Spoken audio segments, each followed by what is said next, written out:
Chaplain Dr. Black will lead the Senate in prayer.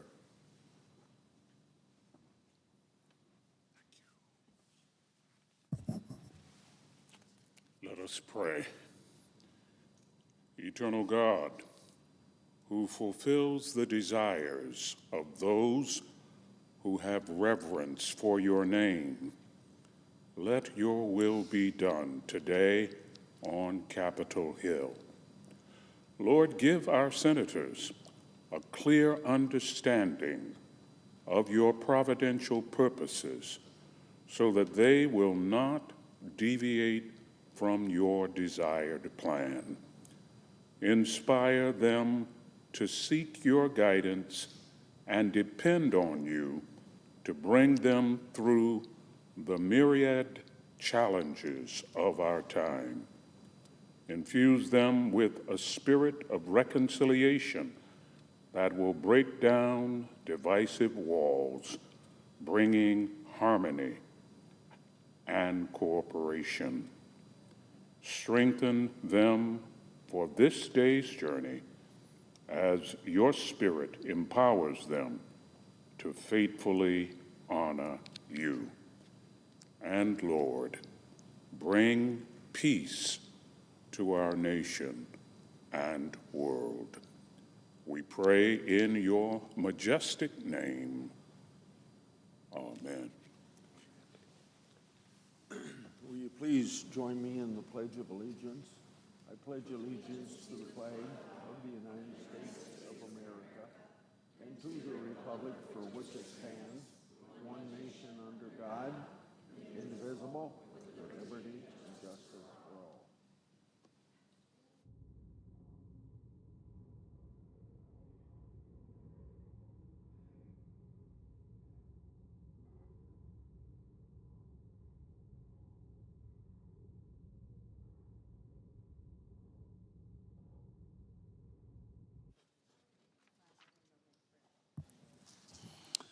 Under the previous order, the leadership time is reserved. Morning business is closed.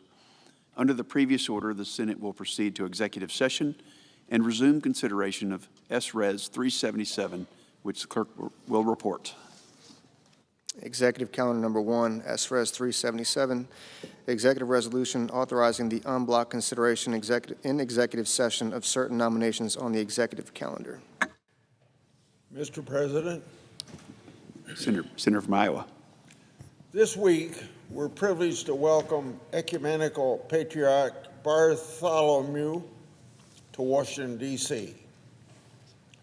He is the spiritual leader and the first among equals of the Orthodox Christianity worldwide. The Patriarch is coming to receive the Templeton Prize, a very prestigious award in religion and science. I know many Orthodox Americans hold him in very high regard and will be very excited to have him visit our country.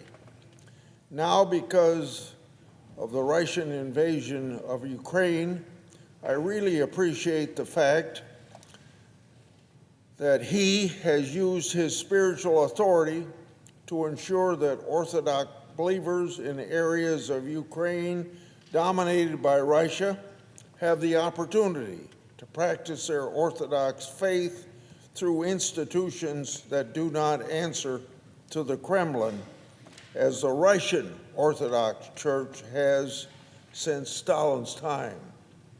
So, on behalf of the Greek Orthodox Iowans, such as those that attend St. George Greek Orthodox Church in Des Moines, Iowa, I welcome Ecumenical Patriarch Bartholomew to the United States. May God bless his ministry. I yield the floor and suggest the absence of a quorum. Clerk will call the roll. Ms. Elsa Brooks.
President.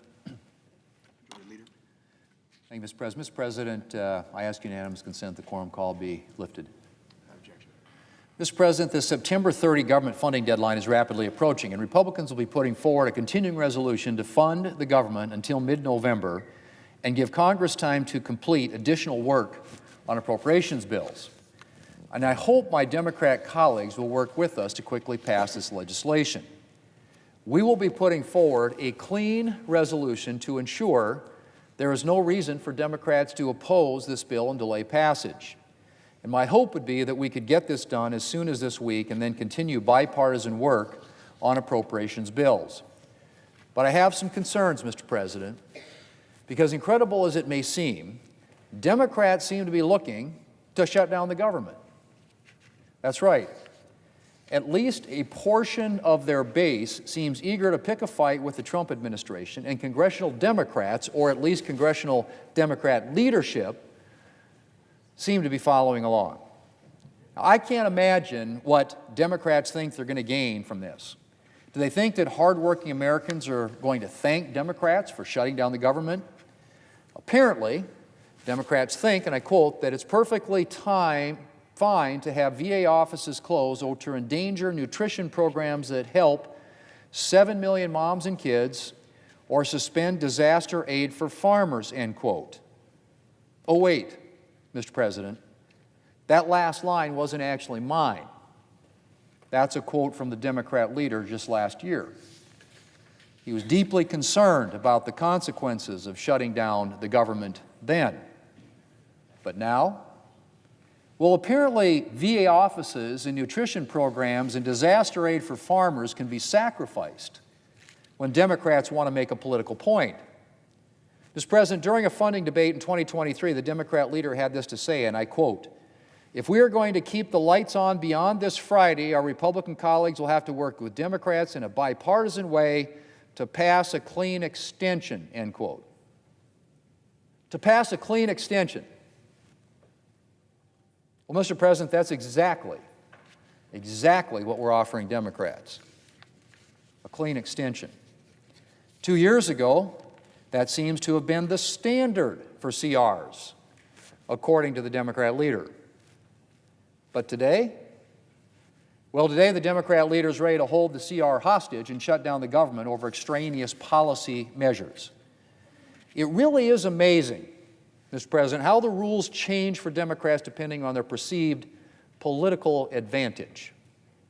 Although, again, Mr. President, it's hard to imagine what Democrats think they're going to gain from doing this.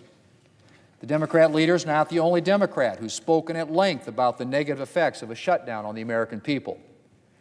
Democrats' far-left base might be enthusiastic about a shutdown, but I don't think Democrats should expect a lot of thanks from mainstream voters, the very same voters that Democrats lost in the last election.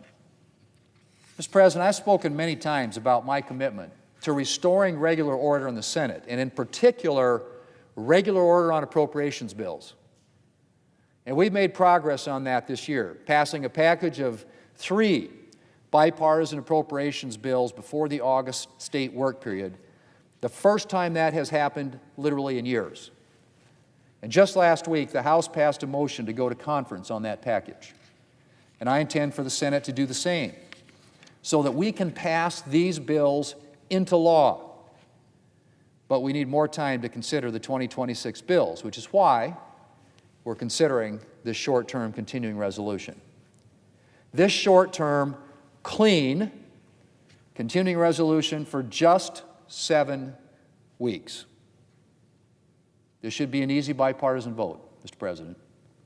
And we should pass this bill in a bipartisan fashion and then get back to work on the fiscal year 2026 appropriations bills and the other essential work here in the Senate. Mr. President, I hope that Democrats will think better of their shutdown plans and join us. Mr. President, I yield the floor, and I suggest the absence of a quorum. Clerk, call the roll. Ms. Alsop Brooks.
Are we at a quorum call?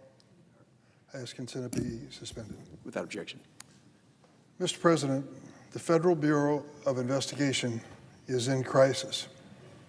Tomorrow will be the first time the Director, Kash Patel, will come before the Senate Judiciary Committee as Director of the to be questioned about his management of the Bureau.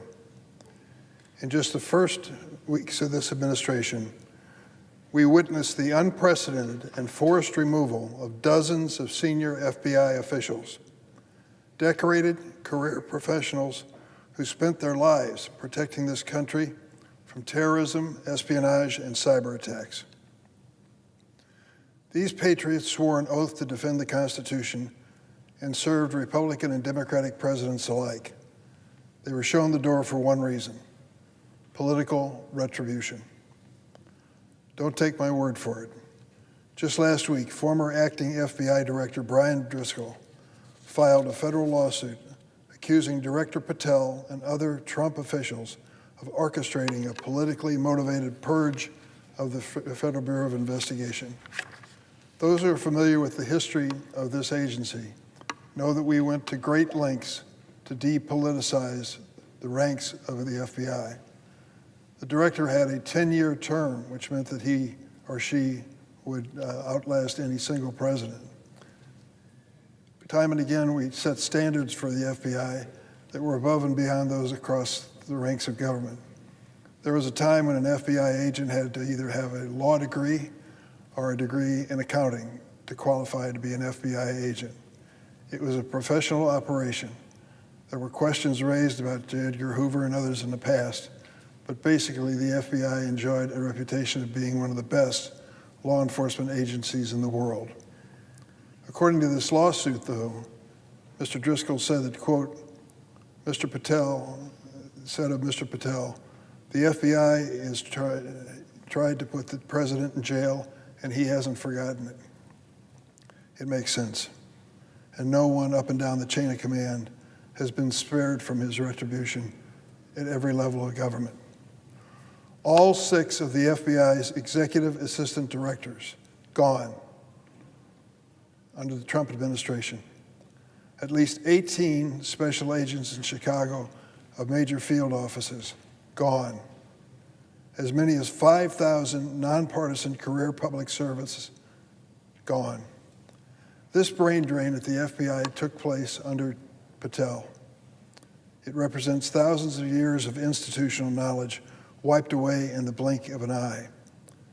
And when the FBI director is so clearly ill-prepared to lead, when under pressure, this deliberate raising of law enforcement expertise from his organizations is even more shocking and dangerous for national security. Brian Driscoll dedicated his professional life to serving his country. For nearly 2 decades, he held some of the Bureau's most demanding and sensitive assignments, serving on a SWAT team, leading the elite hostage rescue team, and serving as tactical section for the critical independent response group. For his bravery under fire during tactical operations, Mr. Driscoll was awarded both the FBI Medal of Valor, Shield of Bravery, among the highest honors the Bureau can bestow. Mr. Driscoll was forced out after he resisted Patel and the White House's demand that he produce a list of thousands of FBI personnel who worked on investigations related to the January 6th attack on the U.S. Capitol. Keep the record straight in your mind. On January 6th, an insurrectionist mob crashed into this building and drove Congress away at a time when we were actually counting the ballots from the Electoral College to determine the next president. President Trump had rallied these demonstrators down on the mall, and they marched up here, crashed through the windows, beat up on our police, and actually came into the Senate chamber, aping themselves around here, sitting in the chair of the presiding officer. It was a sad, embarrassing day in the history of the United States. I just draw the analogy. If we heard that a mob had crashed through the doors of Parliament in the House of Commons in London, what would we think?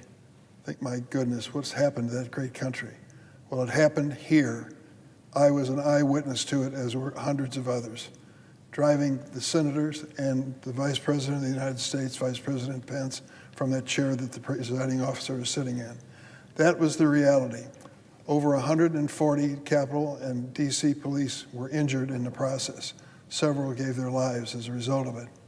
It was a serious moment. It was an embarrassing moment in our history. And there's an effort now to whitewash it. And the first stop was with the FBI. When the FBI prosecuted these mobsters who crashed into this building and sent some of them to jail, there was a steady beat from Mr. Patel and others that it was unfair. He even went so far as to organize those who had been arrested and prosecuted successfully or pled guilty into a choir. Yes, that's right, a singing group. And he had them making some kind of musical selection from time to time, trying to diminish the seriousness of the charges against them. So what happened when Mr. Patel, who totally unqualified, became head of the FBI? He went out looking for FBI agents who investigated those mobsters and those insurrectionists. That's what was behind Mr. Driscoll's decision not to cooperate with him, so that those agents who were simply doing their duty and ending up with successful prosecutions would not be penalized. Mr. Driscoll's removal deprives the FBI of a leader whose expertise, courage, and judgment were forged over decades on the front lines defending America's security. After leaving a promising career in finance, Mahtab Saeed dedicated nearly 20 years to the FBI, rising from counterterrorism assignments and overseas postings in Islamabad and Amman to senior leadership in cyber and counterintelligence. She was a special agent in charge of the Salt Lake City field office, and now should be leading the investigation of the horrific assassination of Charlie Kirk. But she was forced out this summer because, in the words of someone at the Bureau, she was not a good fit. She was a woman of color. They don't fare well in the Trump administration. We don't know exactly what impact her steady and experienced leadership could have had on this investigation, but we lost a talented, dedicated person whose talents were applied for the safety of our country.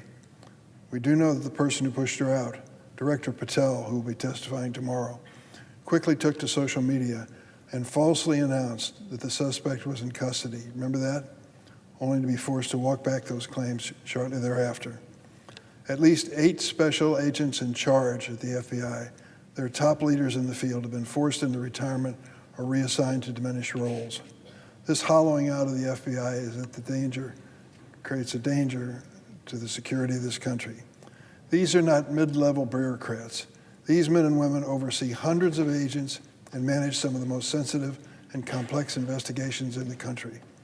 Many of these special agents in charge have spent their careers in counterintelligence and cyber operations, defending this country against hostile foreign powers, espionage, and cyber attacks.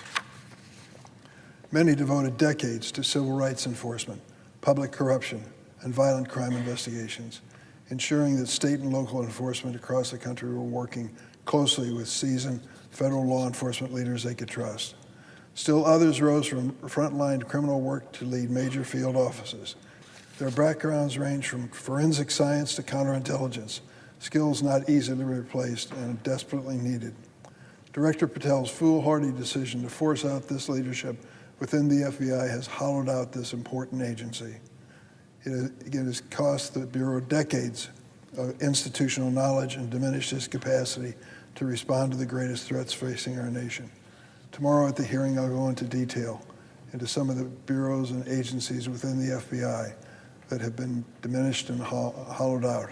And instead, many of the professionals of that agency have been transferred to the president's mass deportation crusade. These dedicated professionals and so many more were fired, forced out, or reassigned to diminished roles because they had the courage to do their jobs, whether that meant investigating the January 6th riot, preventing domestic terrorism, pursuing corruption, or upholding the rule of law. The FBI Agents Association has warned that the Patel-Trump purge of the FBI will, quote, severely weaken the Bureau's ability to protect the country from national security and criminal threats, and ultimately risk setting up the Bureau for failure. At a moment when foreign adversaries are shredding our cyber defenses, when terrorist organizations remain determined to strike, when violent crime continues to threaten our communities, we are losing the very people best equipped to respond. The American people deserve an FBI that is focused on keeping them safe and protecting our Constitution. Instead, what they're getting is an FBI that prioritizes political retribution and the director's social media clout. Tomorrow, I'll press Director Patel on his decisions to weaken the FBI that is designed to protect our American families by forcing out these most experienced public service at the expense of national security and public safety. Mr. President, I yield the floor. Suggest the absence of... The clerk will call the roll. Ms. Also-Brooks. Where's Biden from Oregon? Right, yeah. Did he ask? Senator for Oregon? I would ask unanimous consent to vacate the quorum call. Without objection. Mr. President, I come to the floor to recognize and honor an exceptional Oregonian. For 27 years, Kathy Otley has served as a volunteer for the American Cancer Society and been instrumental to the work and accomplishments of this unique organization. The mission to eradicate cancer is deeply personal to Kathy. She's a 7-time skin cancer survivor, and she lost her dad, her mom, and her 2 younger sisters to this horrible disease. Kathy understands the importance of sharing her story. From local community events to the halls of government in both Oregon and the nation's capital, she's made it her personal mission to connect with as many people as possible about the critical work at the Cancer Society. I've personally seen through my time with Kathy how her advocacy has helped families in a very positive way. Oregonians will long feel the positive impact of her tireless dedication to finding a cure for cancer. At home, we call it the Oregon Way. She's also made it a personal priority to raise awareness and funding for the cause each year. I could stand here all day and announce a long list of things she's achieved during her 27 years of service. I'll name just a few. Through her efforts, she's consistently been one of the Cancer Society's top fundraisers. Last year, she raised over $17,000 for this cause. In recognition of her steadfast volunteer and advocacy efforts to help make cancer a national priority, she was named the state lead ambassador by the American Cancer Society's Cancer Action Network in 2020. She's also been a member of the Cancer Society's organization in Oregon and southwestern Washington. She's been on the board of directors for the last 7 years. Part of the reason why she's so deserving of all these important honors and responsibilities has been because of her advocacy and fight for early cancer detection blood testing, hugely important, such as in the bipartisan bill that I sponsor with our colleagues, Senators Crapo and Bennett. It's one of the best ways we know of to make sure people can stop cancer early and save lives. As Kathy celebrates her 27th year as a society volunteer, she shows absolutely no signs of slowing down. Her vigorous dedication and service continues to make a lasting impact on the mission of ending cancer as we know it, and she does that for everyone. I know that I speak for Oregonians in every nook and cranny of our state as we express our gratitude for her commitment, her talent, her mentorship, her leadership, and particularly in the constant effort to better cancer research and treatment. So on behalf of our whole state, this afternoon, here on the floor of the United States Senate, I'd like to thank Kathy Otley for her tireless work and service. She has literally dedicated her life to this cause, and the people of Oregon are better for it. I look forward to our continued partnership on these important efforts as I work as a senior member of the Senate Finance Committee, and she continues her incredible volunteering at home. I ask unanimous consent that the remainder of my remarks be printed in the record. Mr. President, I yield the floor, and I would note the absence of a quorum. Without objection. The clerk will call the roll. Ms. Also-Brooks.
Madam President, The Minority Leader.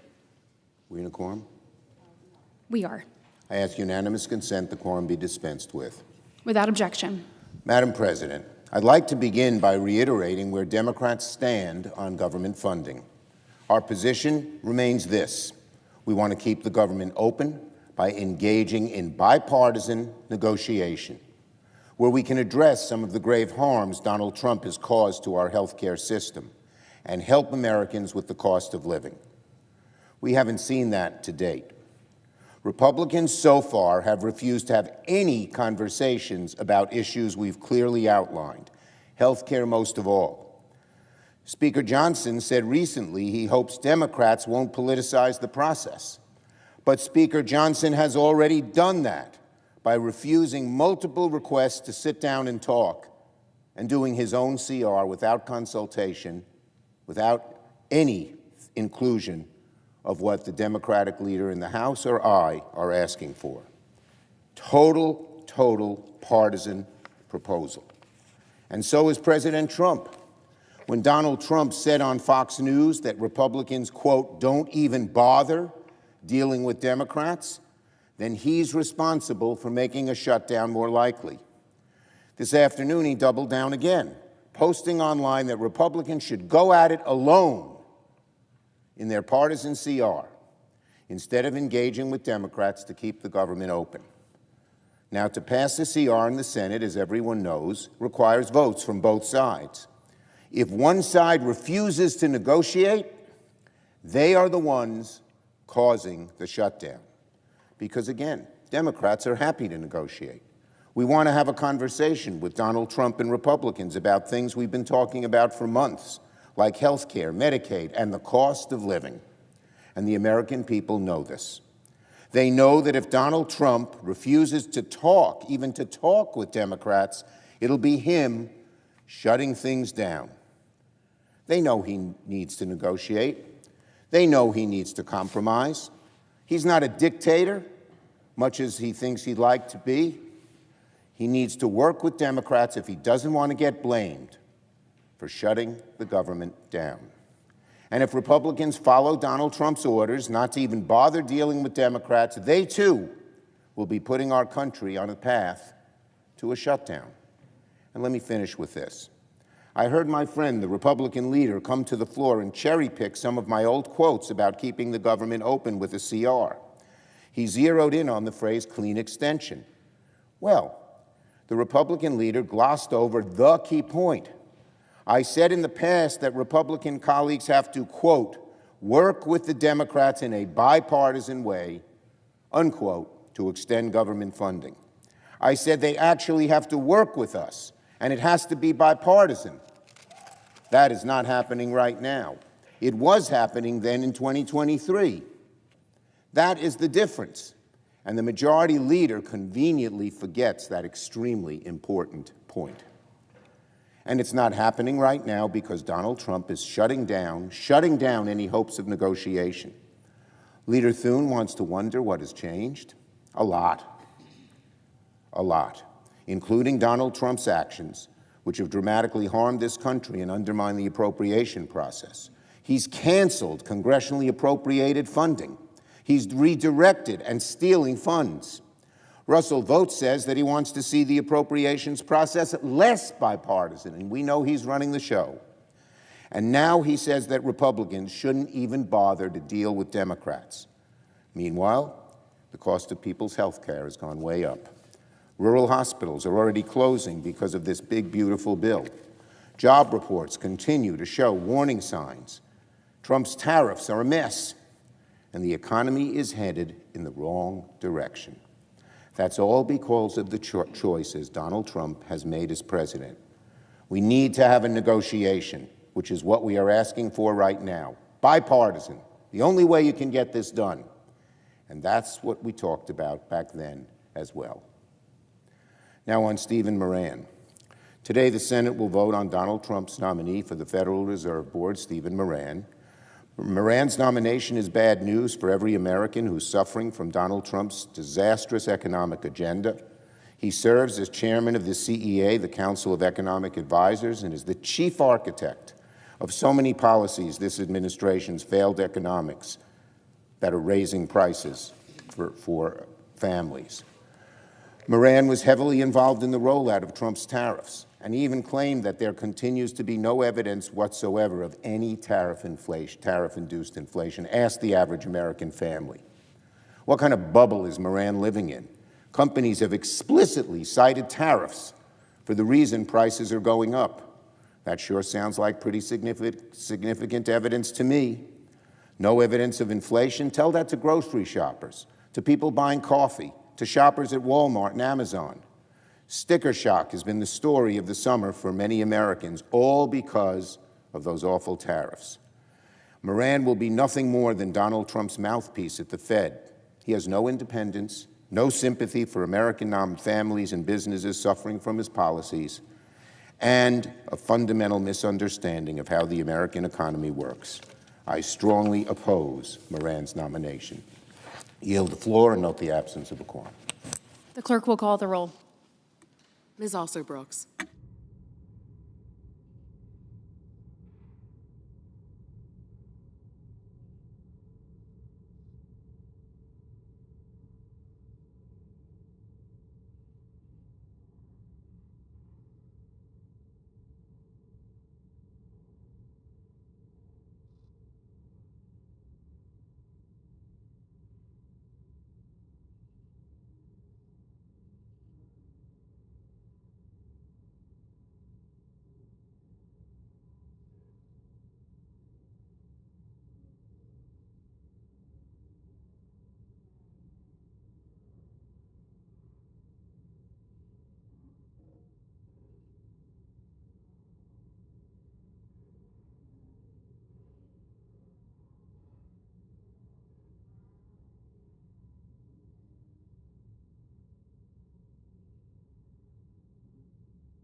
Madam President, The senator from Ohio.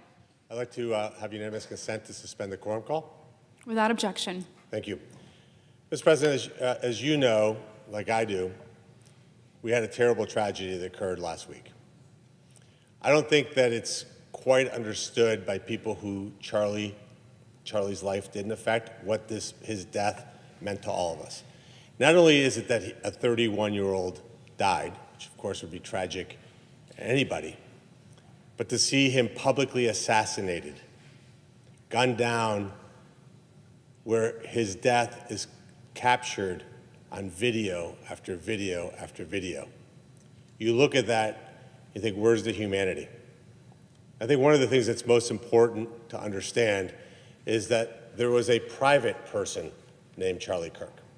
He wasn't just the leader of an incredible movement that we know and are familiar with, Turning Point USA. He was a son, he was a father, he was a husband. I got to know Charlie about 13 years ago. I was in my office in Cleveland, Ohio, and my receptionist said to me, "There's a young man here to see you. He wants to talk about an idea he has." Now, in my business, typically I'm seeing people who are interested in purchasing automobiles from one of my dealerships. I said, "Well, who is this guy?" And my office is right in the showroom. I said, "Well, come on in my office."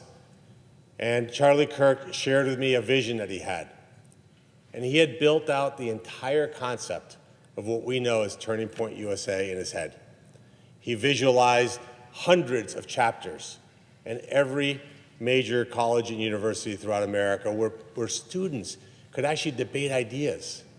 It wasn't about everybody had to have one point of view or a different point of view, but they could actually discuss an idea in a collaborative way, not with hatred, not with animosity, but rather with the idea that people would listen to each other. Now, this is a time over a decade ago where we didn't understand the extent of the indoctrination that was going on in our colleges and universities, but I was so impressed by that young man's vision, by his conviction, by his energy, by his charm, that I happily wrote him what he thought was a big check. By today's dollars, it was definitely not.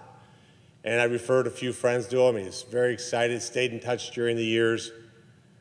Lo and behold, he builds this incredible organization. I ended up running for Senate. He activated that group, helped me tremendously in Ohio. Now, if you look at what he did, I'm certain for you, Mr. President, the same way for me, the way young people really took to his message. They want to have a voice in the future of our country. And that's what Charlie wanted for them. Now, I will tell you, it's extremely sad, quite disappointing to see some of the reactions online, people actively cheering that a 31-year-old husband, father, and son would die. The pejoratives used against them, comparing Nazism and fascism, a stain on human history that shouldn't be compared, quite frankly, with anything. I think it's fair to say that Hitler and Nazis should have a special dark place in history and not compared with anyone or anything. Because you see, when you do that, you're inviting people, crazy people, to take actions in their own hands, like what we saw tragically in Utah. So I hope what comes out of what we just went through is that colleges and universities all over America heed Charlie's call. Let's have our American colleges and universities be the one place where freedom of speech is respected, where people can debate ideas, and even if we don't agree. For example, Madam President, you and I may not agree that Ohio State University is the best college football team in America. You may have a different point of view. It's wrong. I know it's wrong, but sadly, you may have a different idea. But we can be friends. We can have a dinner together. We don't have to be mad at each other because we have a different points of view. And of course, I'm being flippant because there's more difficult conversations for us to have. But it should never go to hatred. Now, look, I don't want to make this remark about partisan politics, but let me just say to my Democrat colleagues, when you say we're at war and you must do anything you can to make certain that we protect our democracy, that is a bat signal to crazy people. when a Democrat leader says that President Trump is Hitler or a Nazi. It's a bat signal to crazy people. When the media, for example, in my state, the Cincinnati Enquirer, said that after President Trump was almost assassinated, much like Charlie was, that he brought it on himself, quote unquote. That sends a message to crazy people. When the Cleveland Plain Dealer, the largest newspaper in Ohio, analogizes J.D. Vance, our great vice president, your friend, my friend, who we know personally, and says that he's a Nazi sympathizer, that he reminds the editor of what it must have been like to be with Nazis in the 30s. Sends a bat signal to crazy people. It puts us all in danger. That's unacceptable. We can have vigorous debates. In fact, I would say we should have more vigorous debates on the floor. In fact, when we're doing confirmations for nominees, I welcome the Democrats to come out here and defend their position as to why they're not going to confirm somebody. But for 81 out of 100-plus nominees, they don't even bother to debate. And for the ones that they do, it's 2 minutes of debate. Let's have more vigorous debates, but let's do it respectfully. Let's do it from a point of view of, this is what I believe, tell me what your beliefs are, not just yelling at the presiding officer when nobody else is on the floor. That's not a debate. That's trying to get a 30-second clip on social media. That's not what this institution should represent. This should be like those college campuses, a place for free exchange of ideas. Maybe sometimes, although I find it hard to believe, that my colleagues could make a point that may change some minds on this side. It would be great to see that. And I hope that when we make points that they listen. And that's what Charlie wanted. What I'd like to do now is ask unanimous consent that the Senate observe a moment of silence in remembrance of Charlie Kirk, Erica Kirk, and their 2 young children who had to ask their mom when their dad was going to come home. And understand that we had a great tragedy. So, Madam President, I ask for unanimous consent to have that moment of silence. Without objection.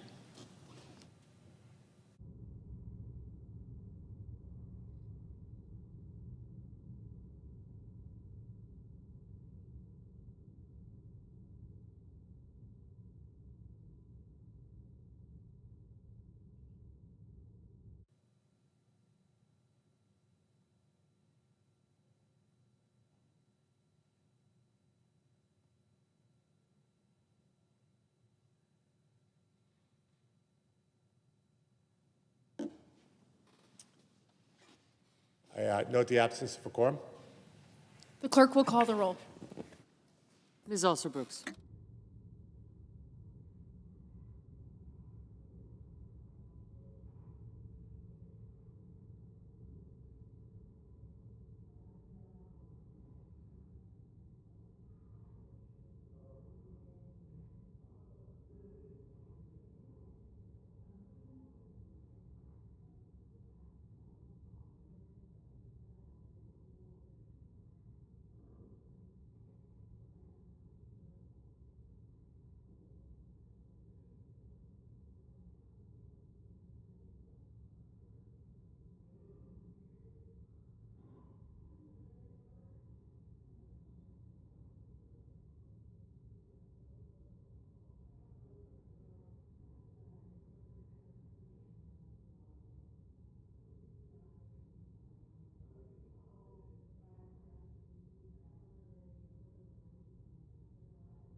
Madam President, The senator from Massachusetts. Madam President, are we on a quorum call? We are. I ask that the quorum call be lifted. Without objection. Thank you.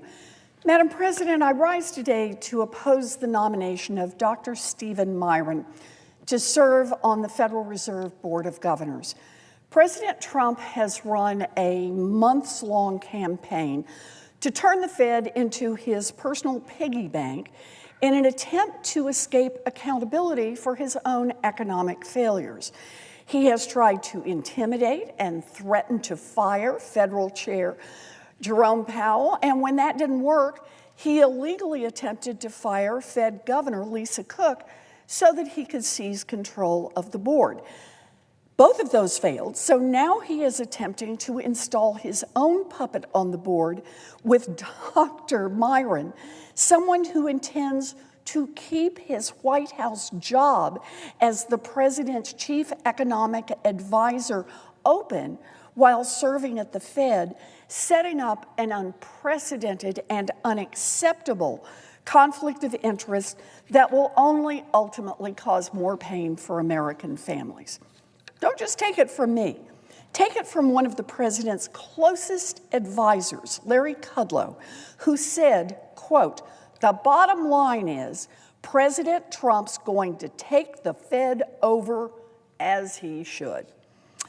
And Senate Republicans are facilitating it, including by jamming through this nomination at warp speed so that Dr. Miron can be sworn in literally hours before the Fed's meeting tomorrow morning to determine interest rates. Now, the facts are clear. Donald Trump promised that he would lower costs, in his words, quote, on day one. Those were his words. He said it over and over as he ran for president. He would lower costs on day one. He didn't. Now, the cost of groceries, up. The cost of utility bills, up. The cost of housing, up. The cost of health care, up. The cost of back-to-school shoes and backpacks and baby strollers, up and up and up. He also promised a golden age for American workers. And again, he has failed.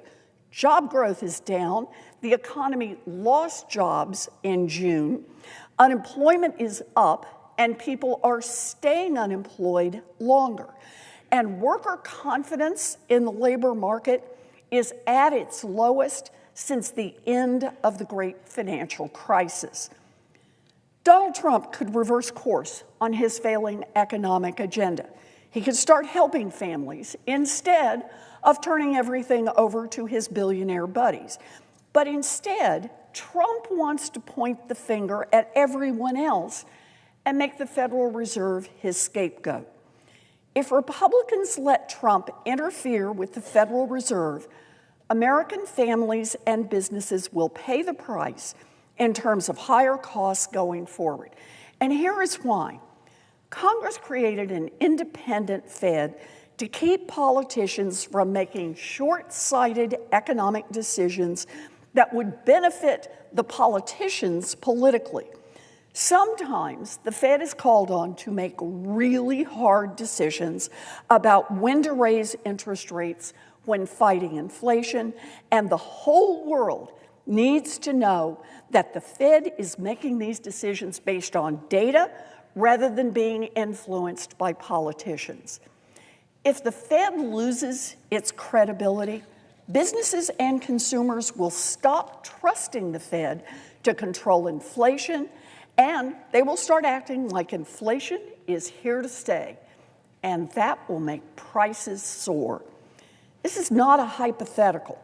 When autocrats take over their central banks, inflation follows. Turkey hit nearly 80% inflation. Argentina reached nearly 200% inflation. And even here in America, back when Richard Nixon pressured the Fed to serve his political needs instead of American families, prices went up. If Trump can control the Fed, the cost of Americans' credit cards and car loans and home mortgages and student loans and more will all be higher.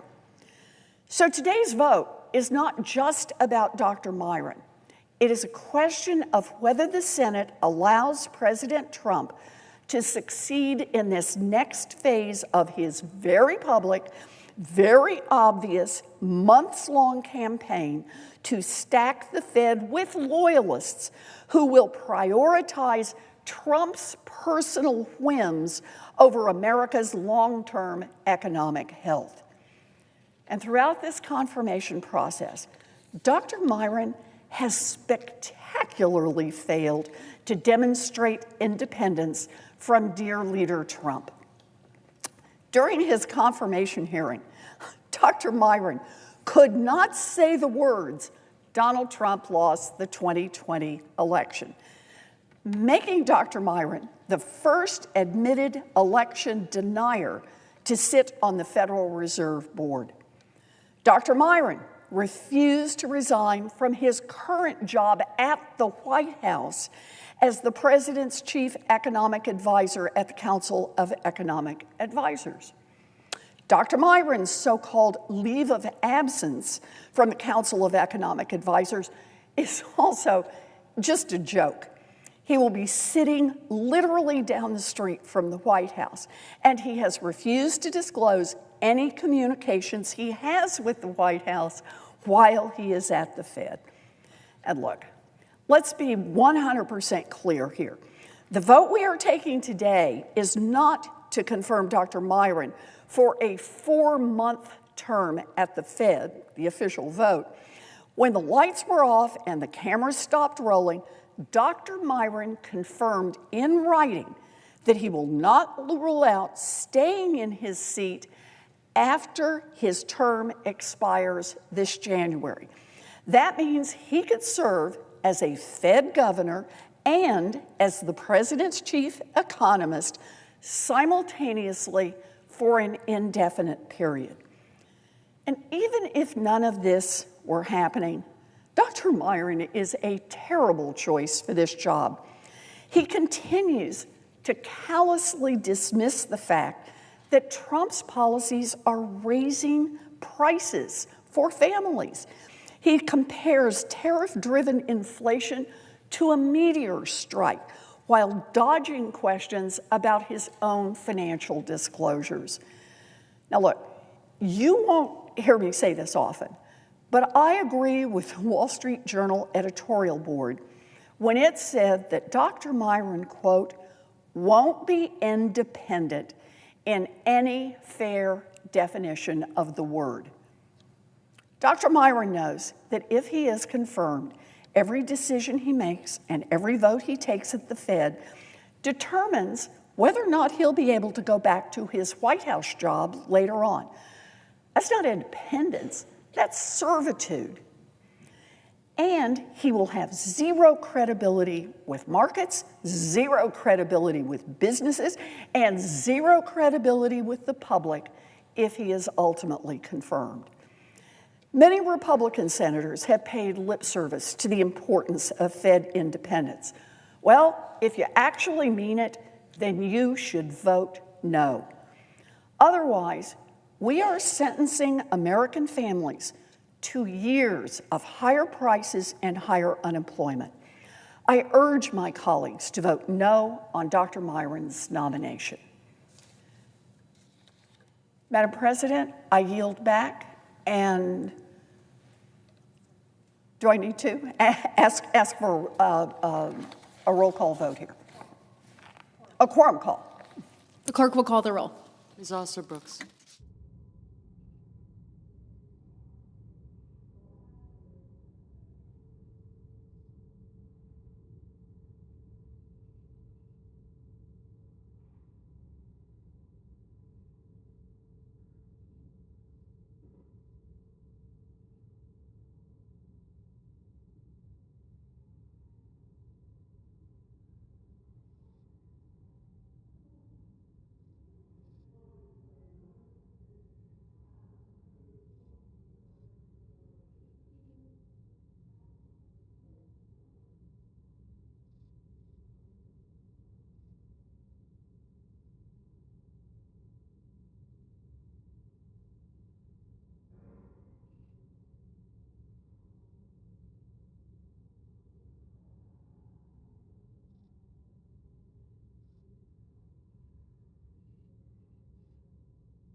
Madam President.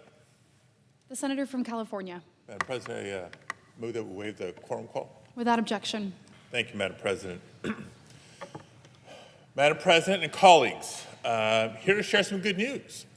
This past weekend, California state lawmakers passed a package of legislation to lower the cost of living for working families. I say this is good news because every day Americans continue to wake up to higher and higher prices in so many ways. We all feel it at the grocery store. Many of us felt it these past few weeks as we were back to school shopping. I think are about to see it in our health care costs pretty soon. We're certainly feeling it in our monthly energy bills. I can give a lot of examples, but I want to focus today on our energy bills and what California is doing and what we seem to be doing here in Congress. And I think it's timely because despite the fact that then candidate Donald Trump promised to, quote, slash prices by half within 12 months, the reality is that today not only are we not seeing energy prices go down, we're actually seeing them go up. That's right, they're actually rising twice as fast as inflation. So much for keeping your promises. Now, many Americans are struggling to keep up with these bills so much that they're now turning to payment plans just to keep the lights on. So in California this last weekend, lawmakers did something about it, and I think it's notable. Together, Governor Newsom and the legislature took several steps to strengthen our energy portfolio and lower prices for our consumers. And I want to point out just some of the highlights of these significant but meaningful steps. This includes by working to increase the supply of energy that Californians count on. And it includes working with counterparts more formally now in states like Oregon and Washington to create a regional electrical grid across the western United States. But even for the progress that we're making at the state level and at the regional level, what's so frustrating is that at the national level, Republicans continue to pursue policies that are increasing our energy costs. Now, this administration is shamelessly working to block one of our best defenses against rising energy bills: renewable energy. And I say so because renewable energy is absolutely affordable. Renewable energy is abundant. And whether you want to admit it or not, renewable energy sources are our future. Now, I know I've heard a lot of my Republican colleagues for years say that, well, renewable energy is simply too expensive. But the reality is that today, solar is half the cost of coal and significantly cheaper than natural gas. Wind power, too, is also cheaper than both coal and gas. And having heard the counter arguments again for years, I know others will say, well, we shouldn't be subsidizing renewable energy sources.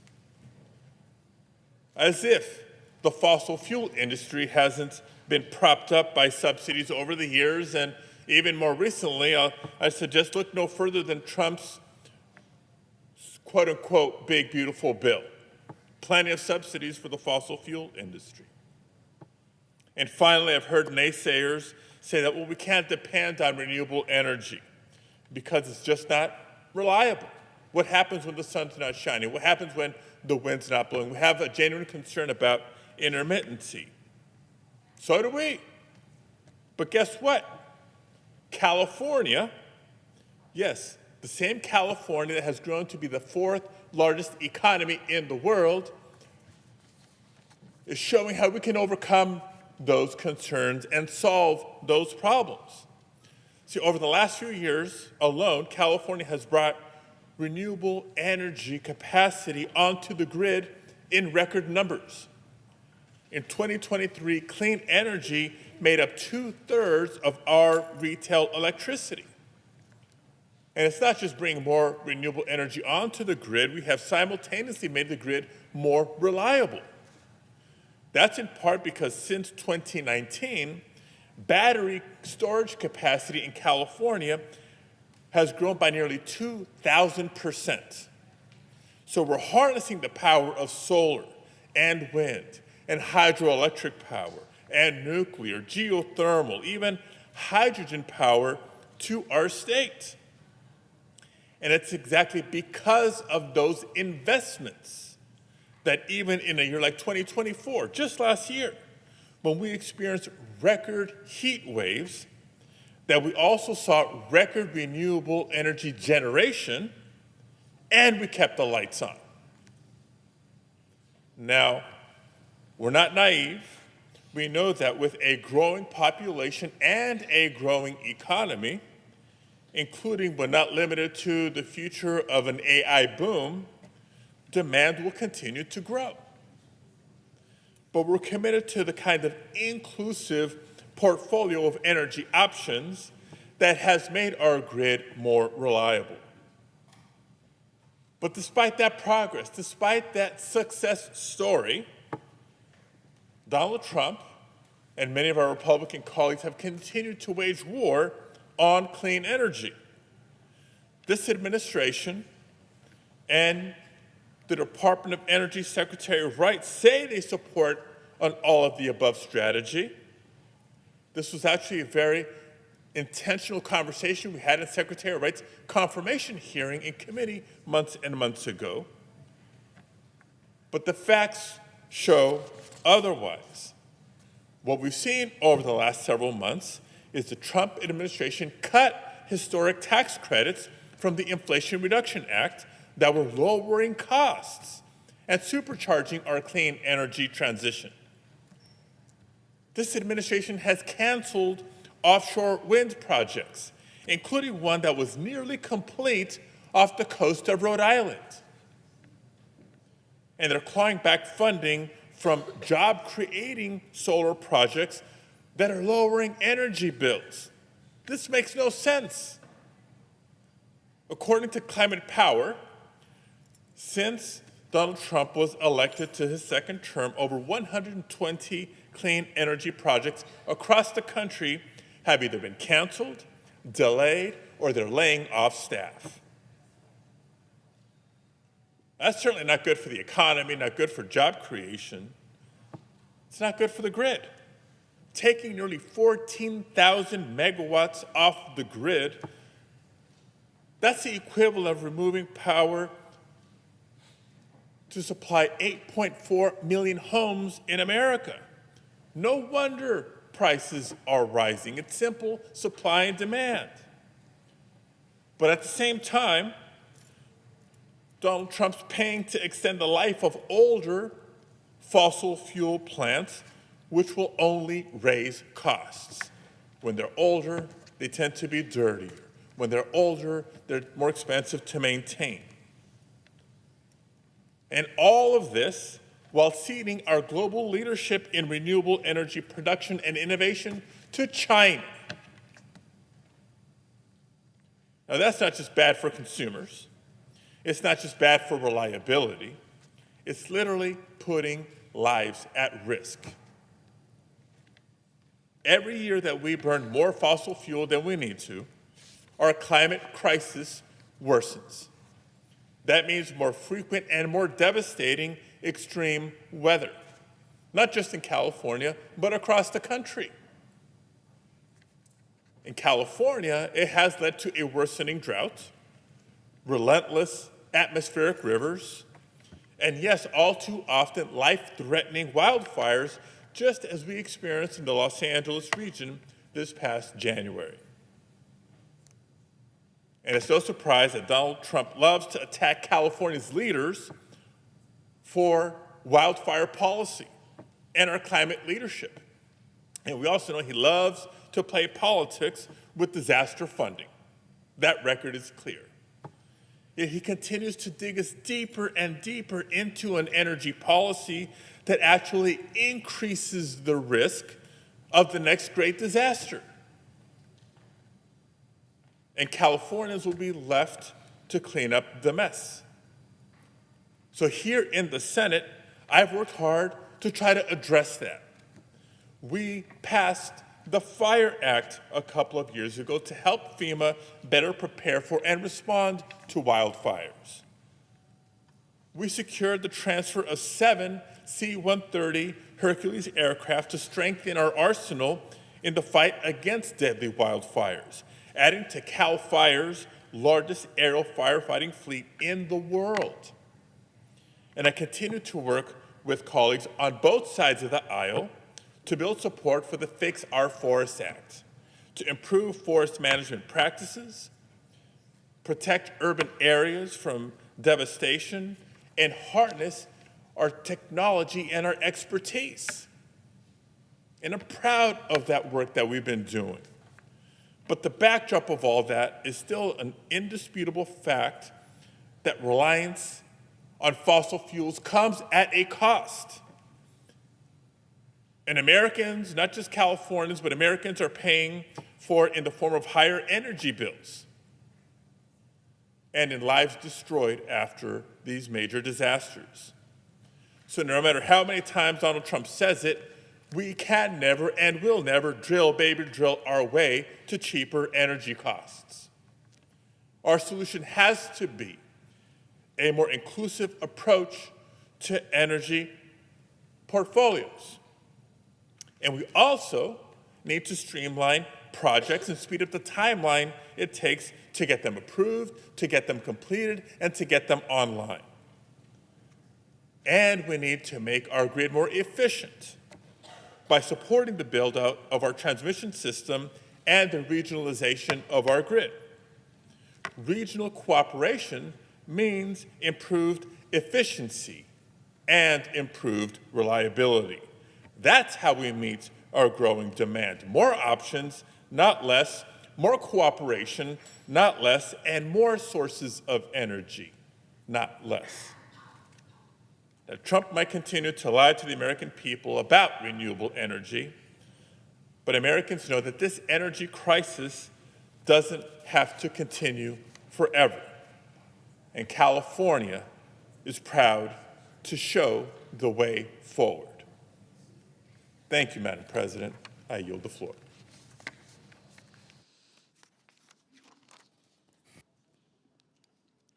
So we've got this vote at 5:30 and then one vote right after that.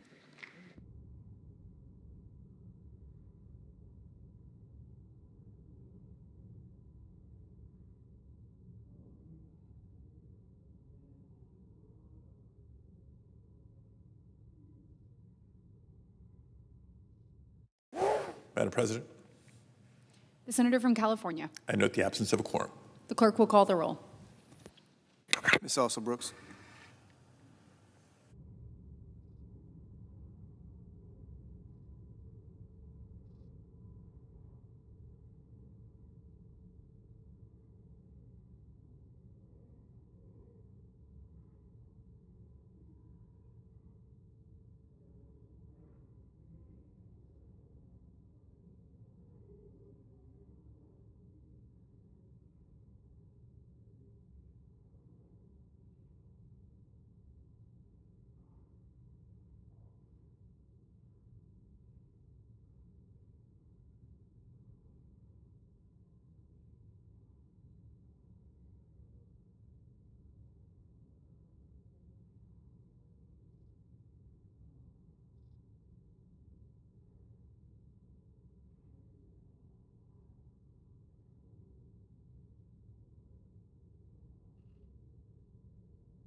Madam President.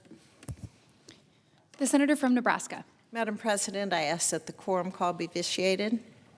Without objection. Madam President, I ask unanimous consent to waive the mandatory quorum call with respect to the Miram nomination, and if confirmed, the motion to reconsider be considered made and laid upon the table, and the President be immediately notified of the Senate's action. Without objection. Thank you.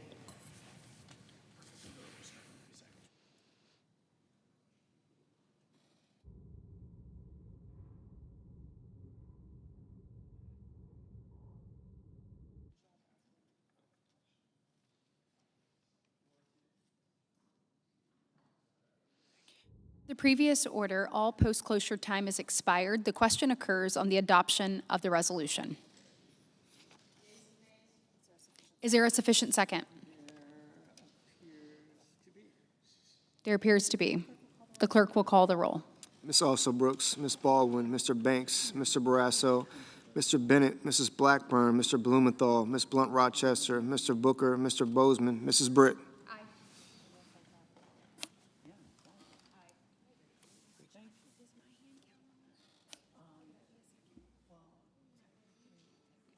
Mr. Budd. Ms. Cantwell. Mrs. Capito. Mr. Cassidy. Ms. Collins. Mr. Coons. Mr. Cornyn. Ms. Cortez Masto. Mr. Cotton. Mr. Kramer. Mr. Crapo. Mr. Cruz. Mr. Curtis. Mr. Daines. Ms. Duckworth. Mr. Durbin. Ms. Ernst. Mr. Fetterman. Mrs. Fisher. Mr. Gallego. Mrs. Gillibrand. Mr. Graham. Mr. Grassley. Mr. Haggerty. Ms. Hassan. Mr. Hawley. Mr. Heinrich. Mr. Hickenlooper. Ms. Hirono. Mr. Hoven. Mr. Husted. Mrs. Hyde-Smith. Mr. Johnson. Mr. Justice. Mr. Kane. Mr. Kelly. Mr. Kennedy. Mr. Kim. Mr. King. Ms. Klobuchar.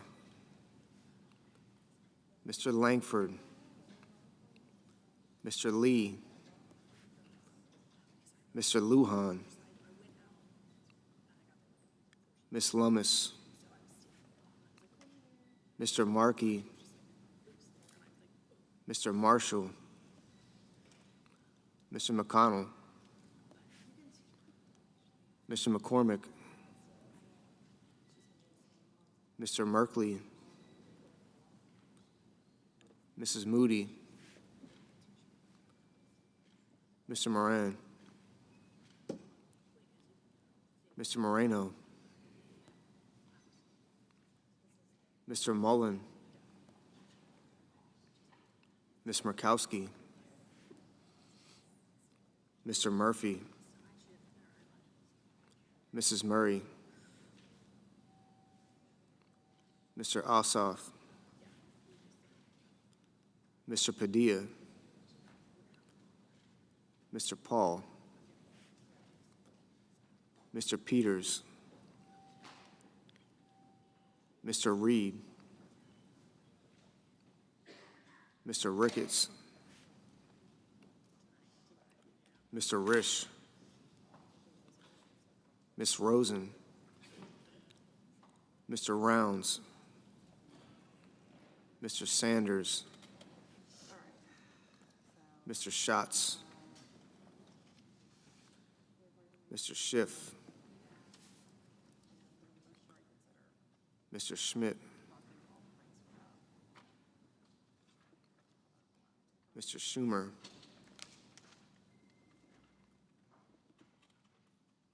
Mr. Scott of Florida, Mr. Scott of South Carolina,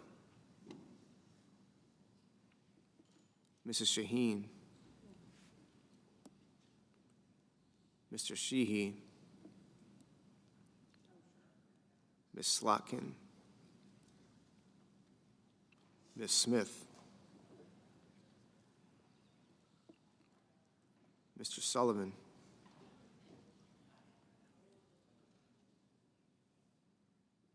Mr. Thune,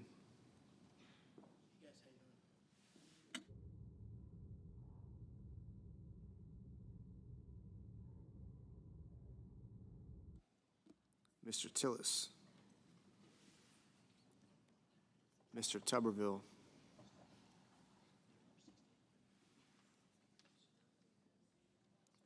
Mr. Van Hollen,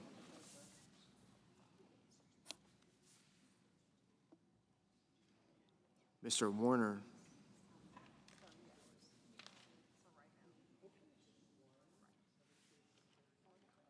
Mr. Warnock, Ms. Warren,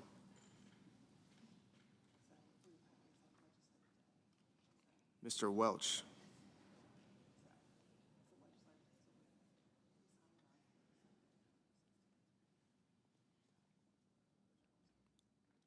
Mr. Whitehouse,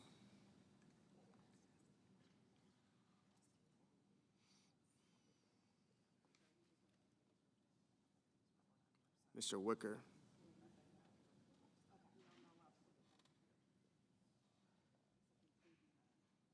Mr. Wyden,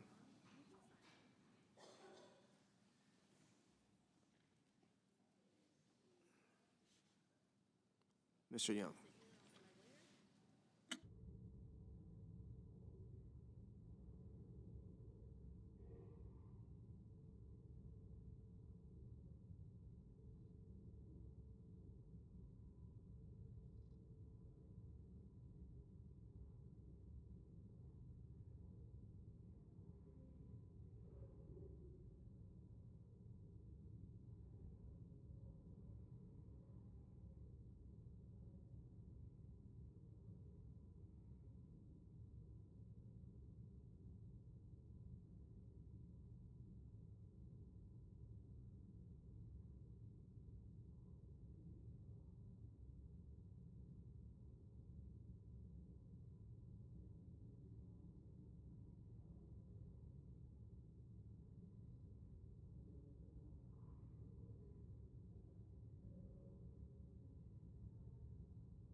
Senators voting in the affirmative: Britt, Budd, Collins, Crapo, Fisher, Kennedy, Marshall, McCormick, Murkowski. Senators voting in the negative: Cantwell, Cortez Masto, Fetterman, Hassan, Kim, King, Merkley, Rosen, and Smith. Ms. Duckworth, no.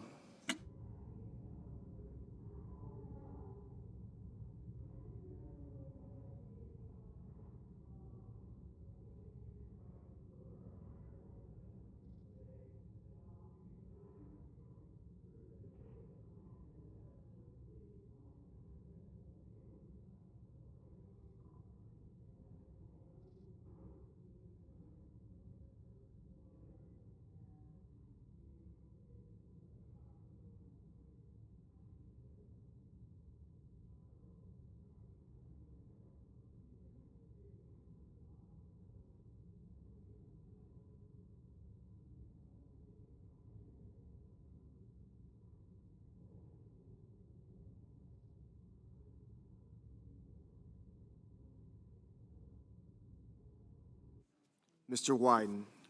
Wyden, no.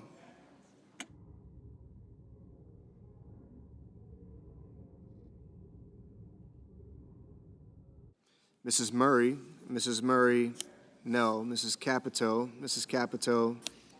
aye. Mr. Warnock, no. Mr. Barrasso, aye. Mr. Cotton, aye. Mr. Rounds, aye. Mr. Mullen, aye. Ms. Hirono, no.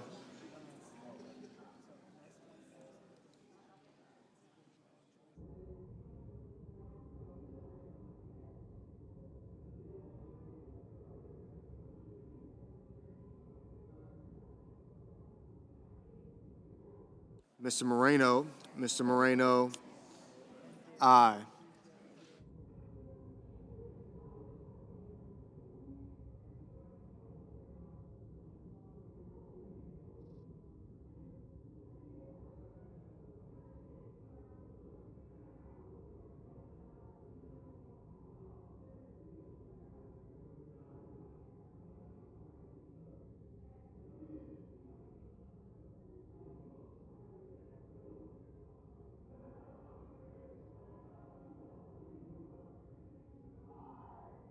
Mr. Wicker,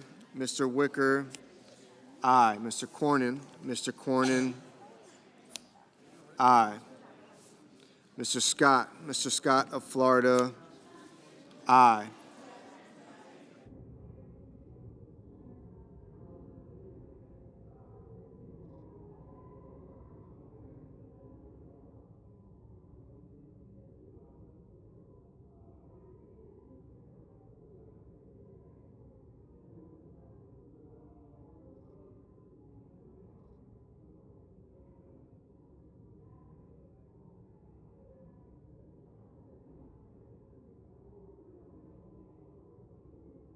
Mrs. Hyde Smith, aye.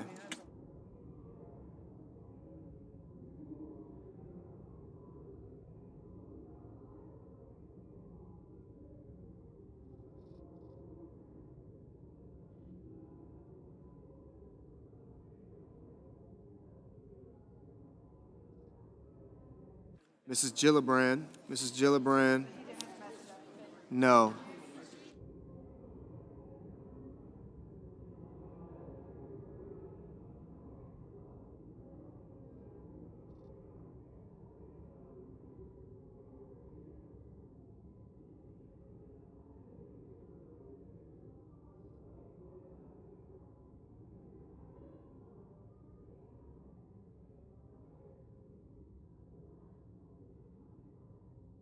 Mr. Booker, no. Ms. Warren, no. Ms. Baldwin, no.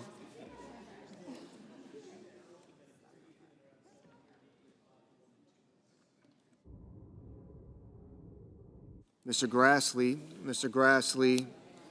aye. Mr. Bozeman, aye. Mr. Justice, aye. Mr. Tillis, aye. Mr. Scott of South Carolina, aye. Mrs. Blackburn, aye.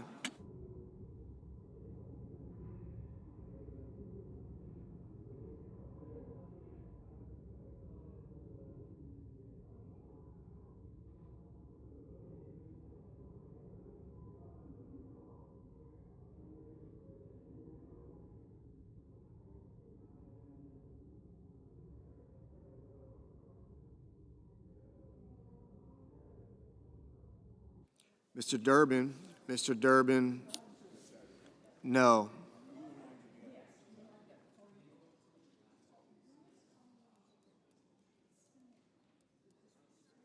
Mr. Husted, aye.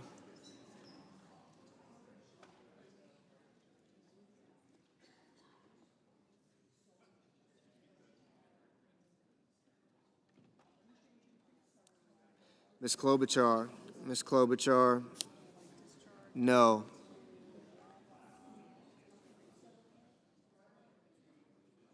Mr. Ossoff,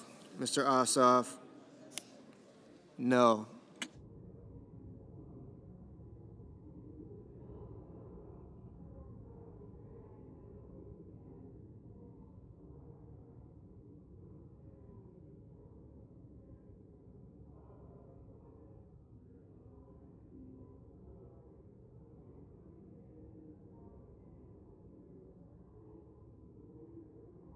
Mr. Curtis, aye.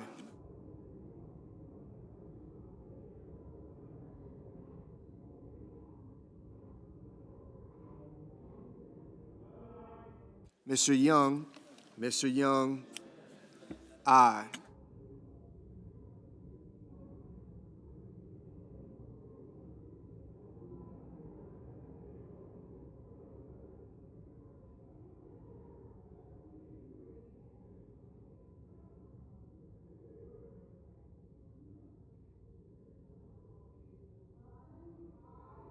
Ms. Lummis, aye. Mr. Cassidy, aye.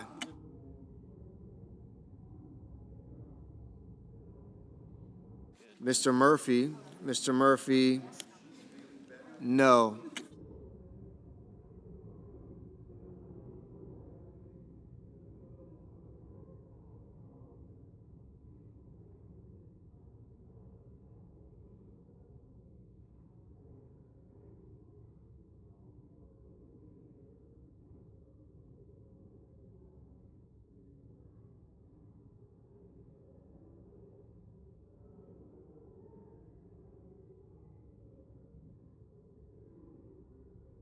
Mr. Lujan, no. Mr. Ricketts, aye. Mr. Schatz, no.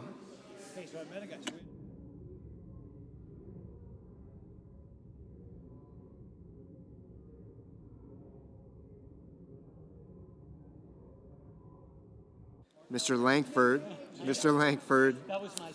aye. Mr. Kelly, no. Mr. Johnson, aye. Mr. Whitehouse, no.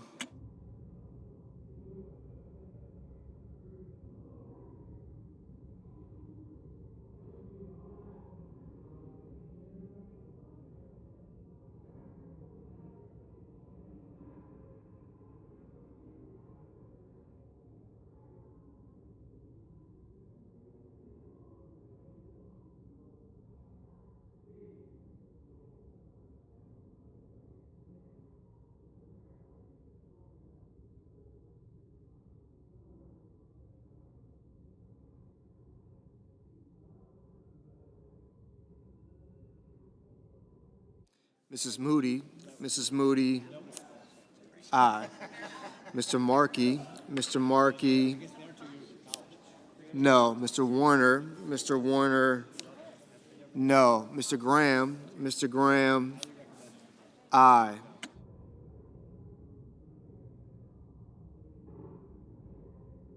Mr. Moran, aye.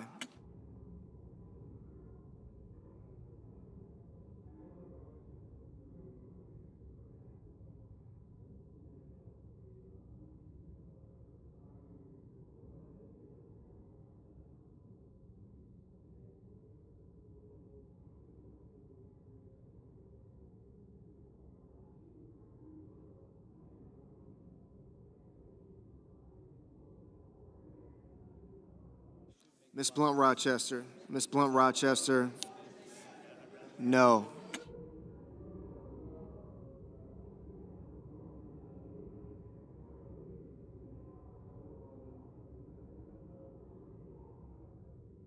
Mr. Welch, no.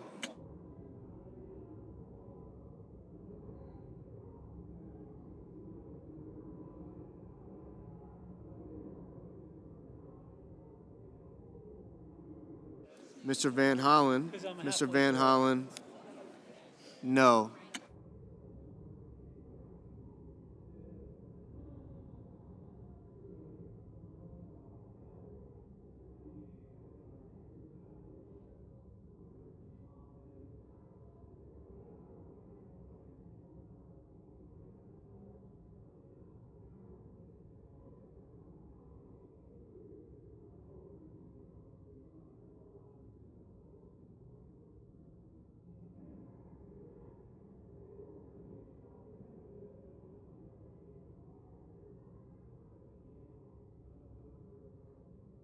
Mr. Hoven, aye. Mr. Peters, no. Mr. Schmidt, aye.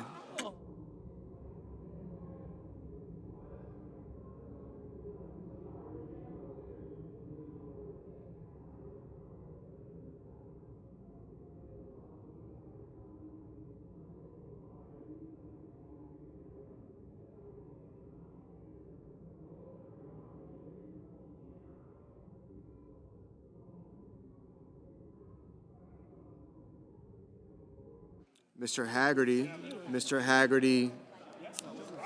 aye.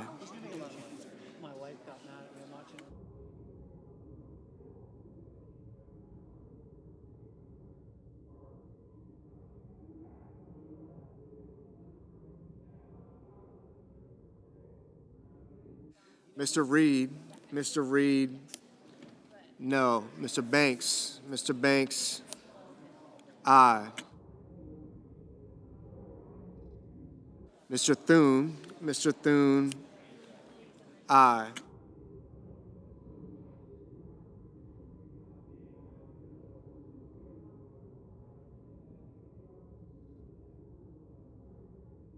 Miss Ernst,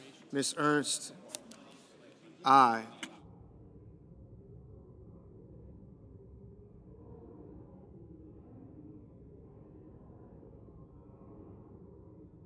Mr. Bennett, no. Mr. Cruz, aye. Mr. Coons, no.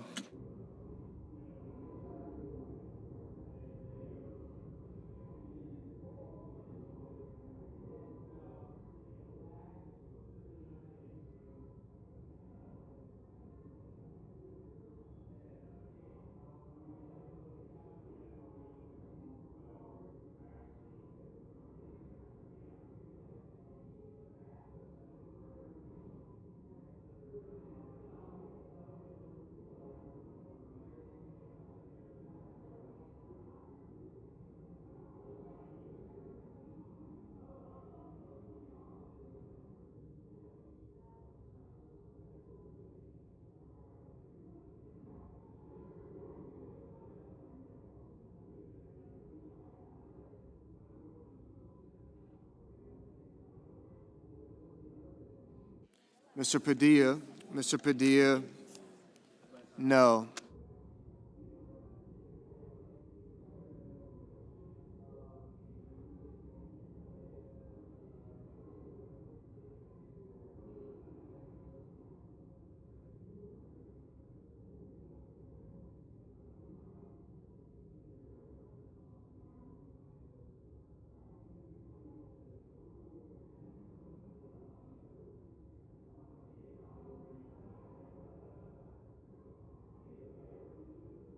Mr. Kane. Mr. Kane, no.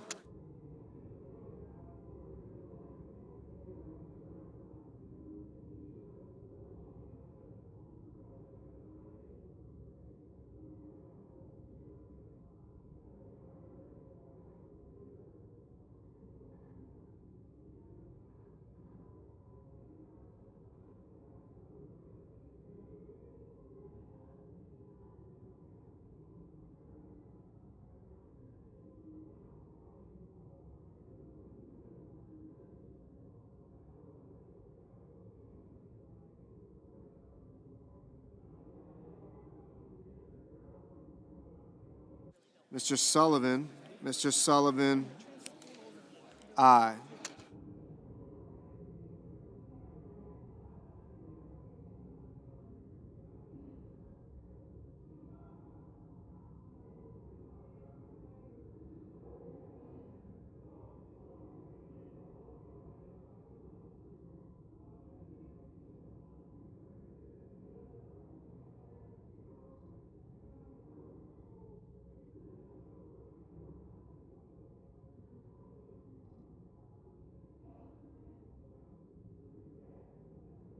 Mr. Paul.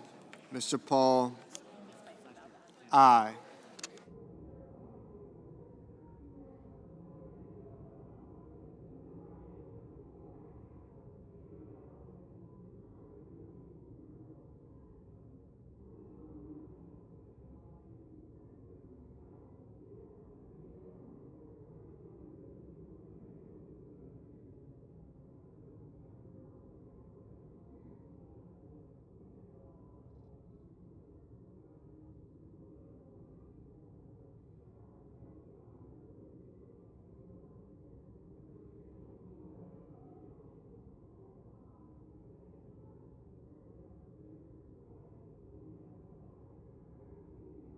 Ms. Also Brooks. Ms. Also Brooks, no. Mr. McConnell. Mr. McConnell, aye. Mr. Kramer. Mr. Kramer, aye. Mr. Hawley. Mr. Hawley, aye.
Mr. Tuberville.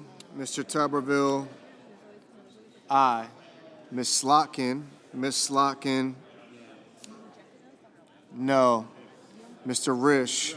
Mr. Risch, aye.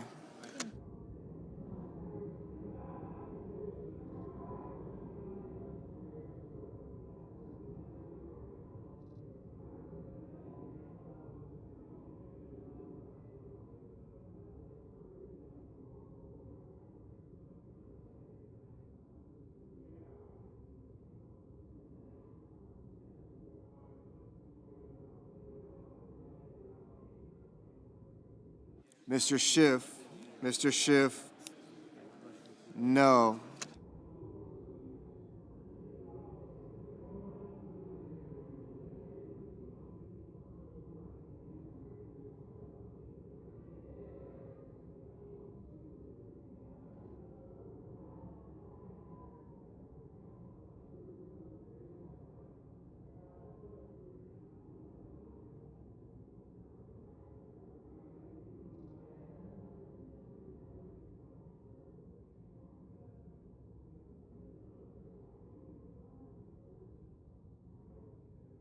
Mrs. Shaheen. Mrs. Shaheen, no. Mr. Schumer. Mr. Schumer, no.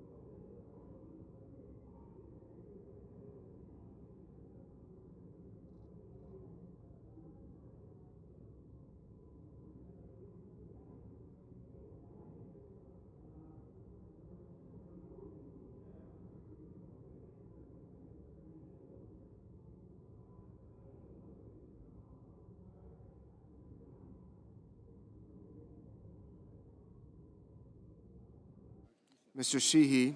Mr. Sheehy, aye.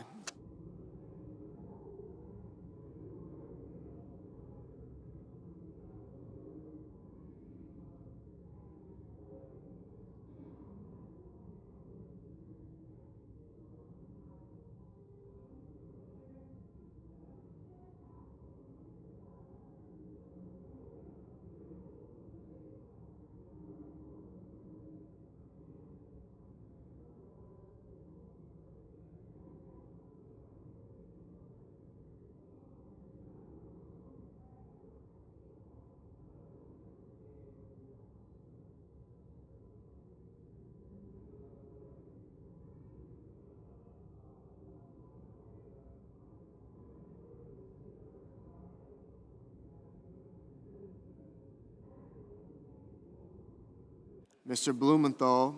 Mr. Blumenthal, no.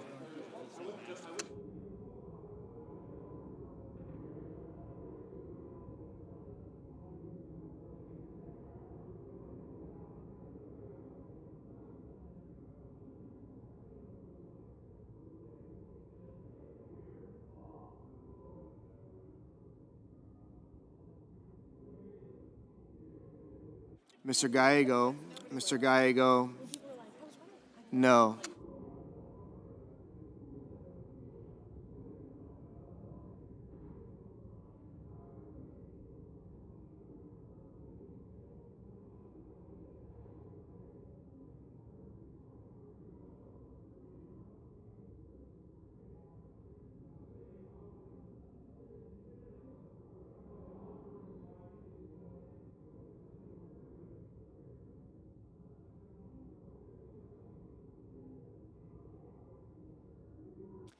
The yeas are 51, the nays are 44, and the resolution is agreed to. The clerk will report the motion to invoke cloture. Cloture motion. We, the undersigned senators, in accordance with the provisions of Rule 22 of the Standing Rules of the Senate, do hereby move to bring to a close debate on the nomination of Stephen Moran of New York to be a member of the Board of Governors of the Federal Reserve System for the unexpired term of 14 years from February 1st, 2012, signed by 17 senators.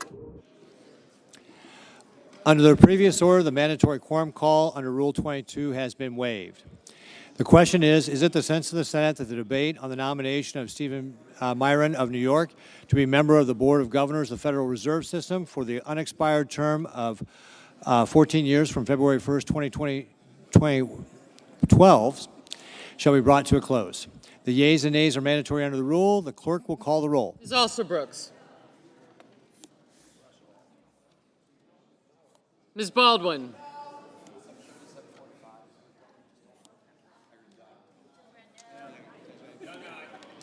Thank you.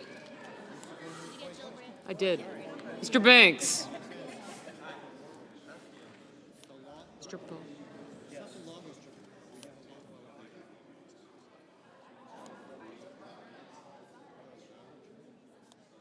Mr. Barrasso, Mr. Bennett.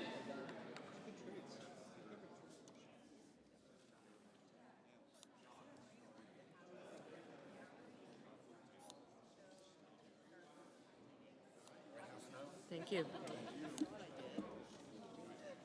Thank you. I did. Thank you. I appreciate it. Mrs. Blackburn.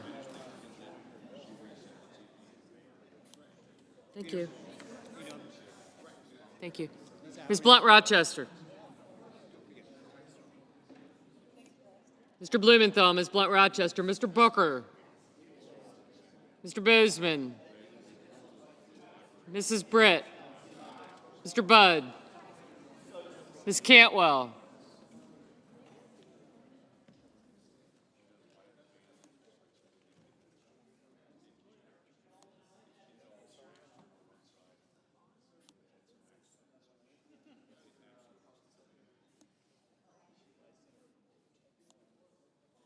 Mrs. Capito, Mr. Cassidy.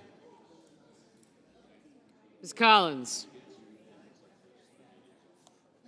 Thank you. Mr. Coons. Mr. Cornyn. Ms. Cortez Masto. Mr. Cotton, Mr. Kramer. Mr. Crapo. Mr. Cruz. Mr. Curtis. Thank you.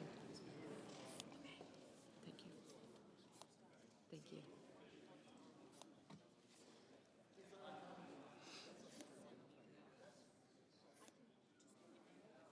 Mr. Daines. Ms. Duckworth. Mr. Durbin, Ms. Ernst. Mr. Fetterman. Mrs. Fisher.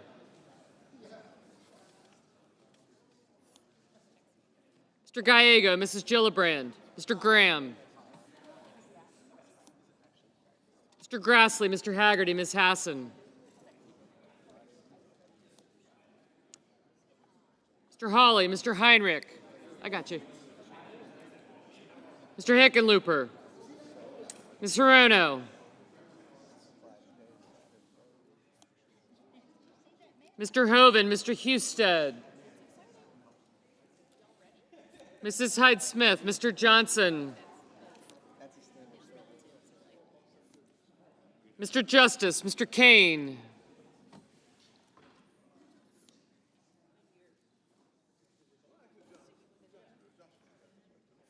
Mr. Kelly,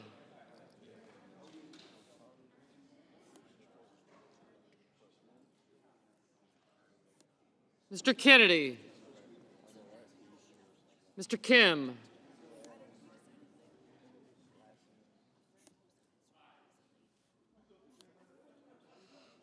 Mr. King, Ms. Klobuchar, Mr. Lankford,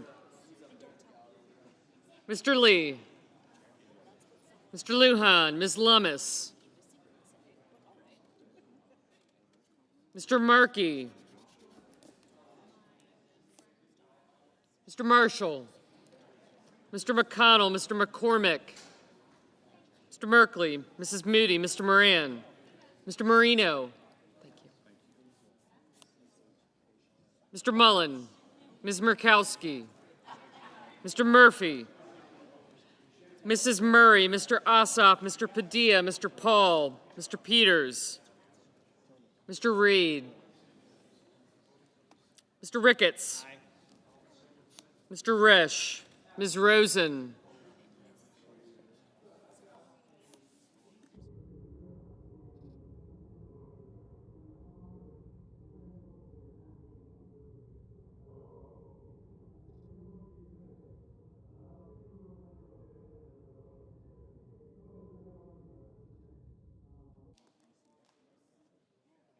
Mr. Risch, Ms. Rosen,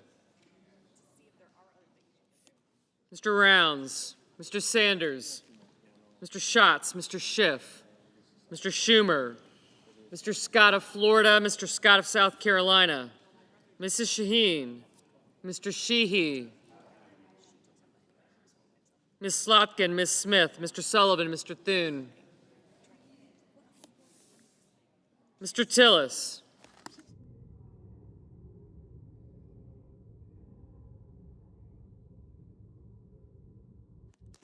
Mr. Tuberville, Mr. Van Hollen, Mr. Warner, Mr. Warnock, Ms. Warren, Mr. Welch, Mr. Whitehouse, Mr. Wicker, Mr. Wyden, Mr. Young.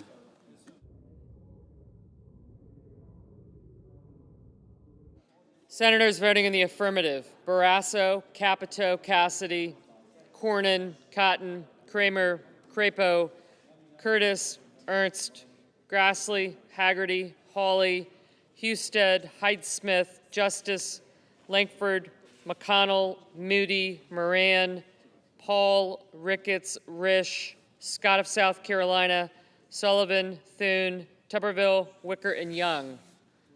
Senators voting in the negative: also Brooks, Baldwin, Blumenthal, Blunt Rochester, Cortez Masto, Duckworth, Durbin, Fetterman, Gallego, Gillibrand, Hassan, Hirono, Kane, Kim, King, Klobuchar, Lujan, Merkley, Murray, Asa, Padilla, Peters, Schatz, Shaheen, Slatkin, Smith, Warren, Welch, and Whitehouse.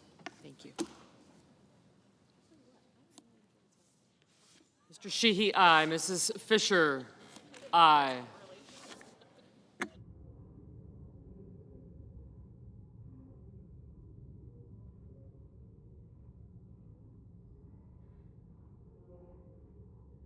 Hey, Pete, the Cubs going to make the... We should get a wild card berth. Yeah.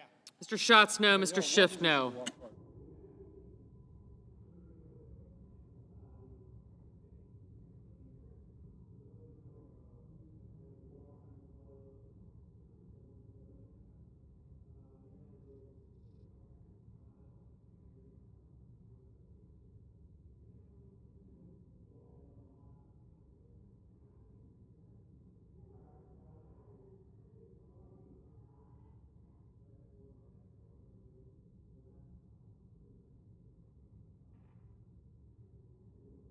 Mr. Graham, aye.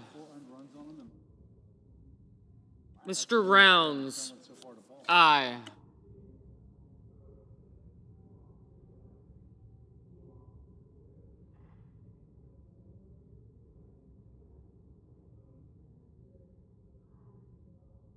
Mrs. Blackburn, aye.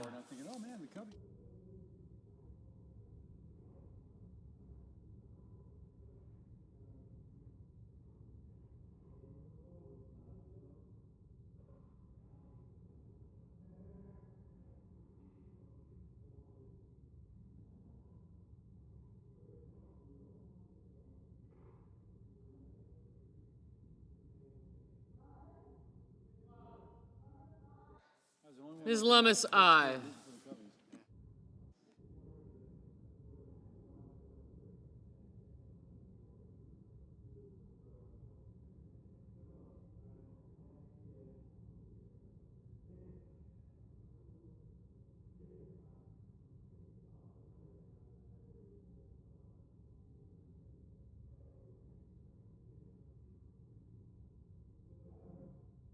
Mr. Boozman, aye.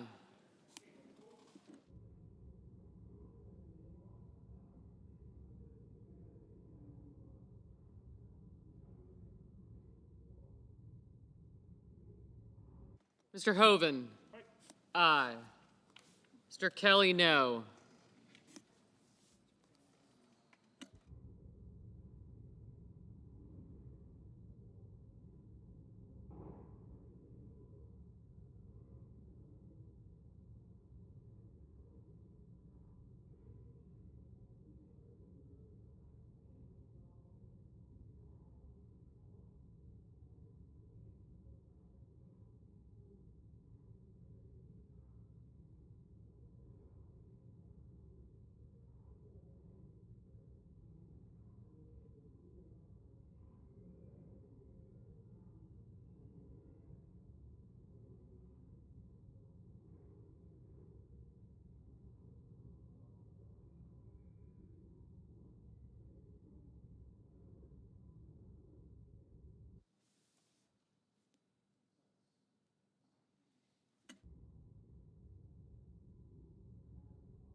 I'm sorry. Mr. Wyden, no. Mr. Booker, no.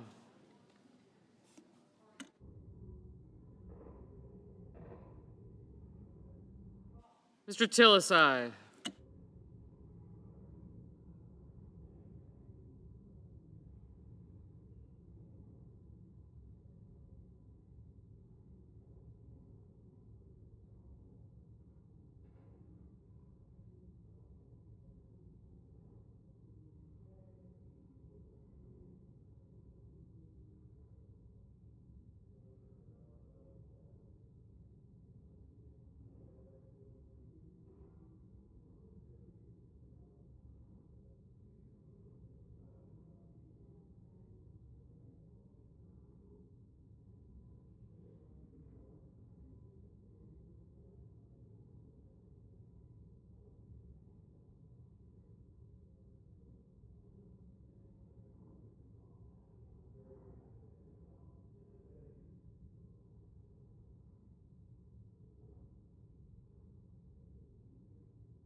Mr. Marshall, aye.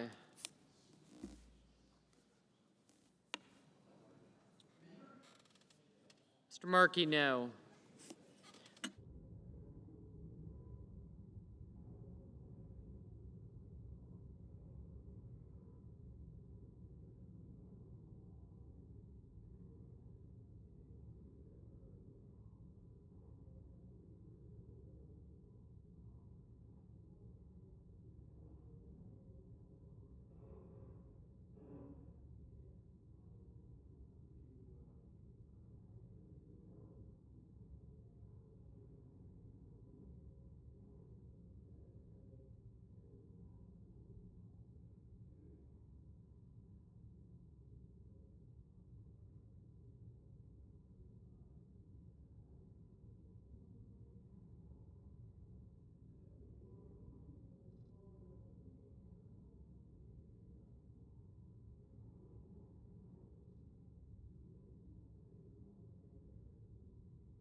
Mr. Johnson, aye.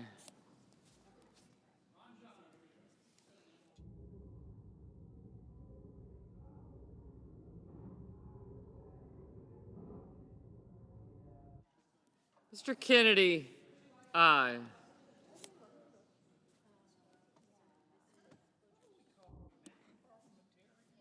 Ms. Rosen, no.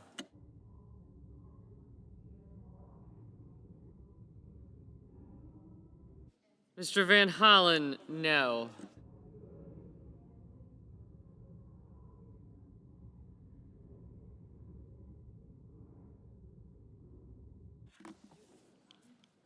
Mr. Scott of Florida, aye.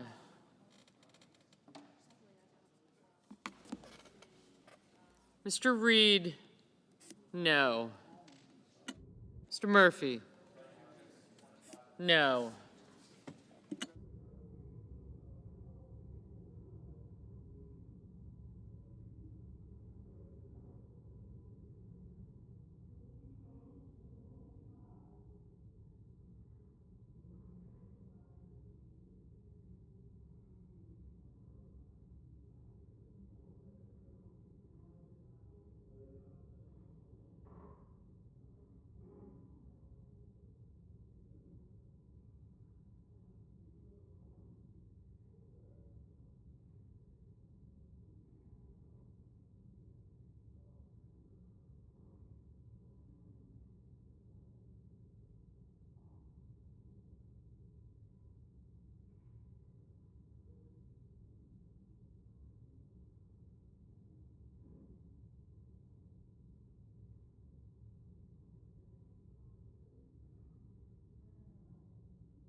Mr. Budd, aye. Mr. Schmidt, aye.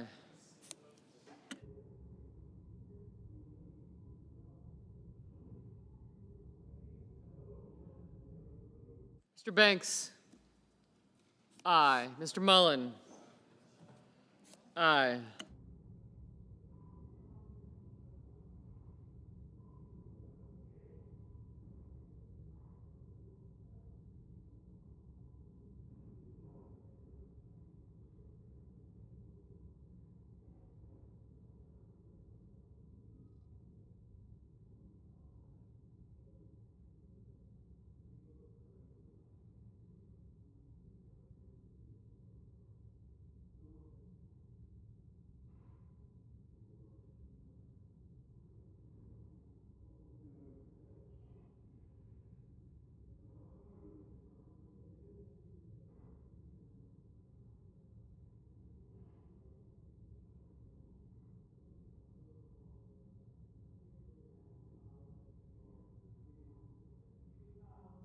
Ms. Collins, aye.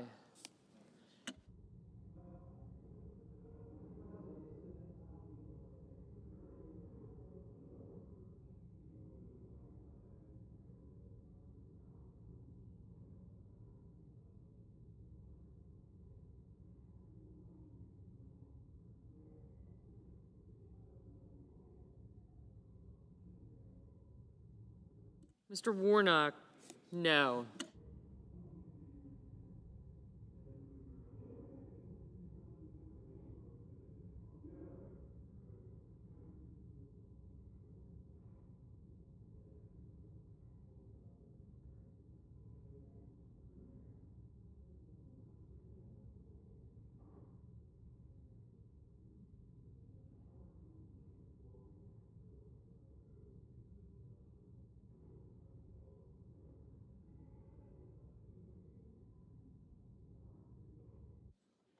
Mr. Bennett, no.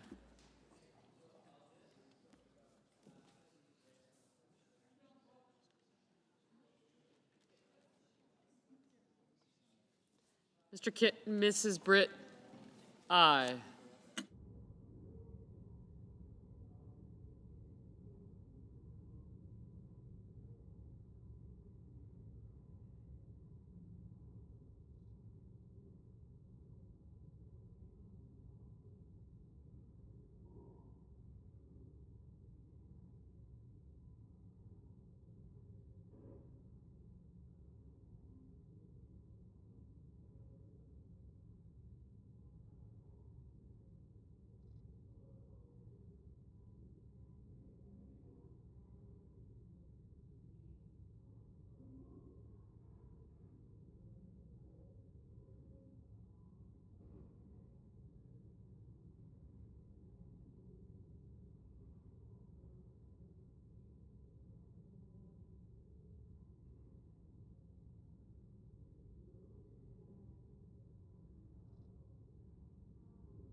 Mr. Marino, aye.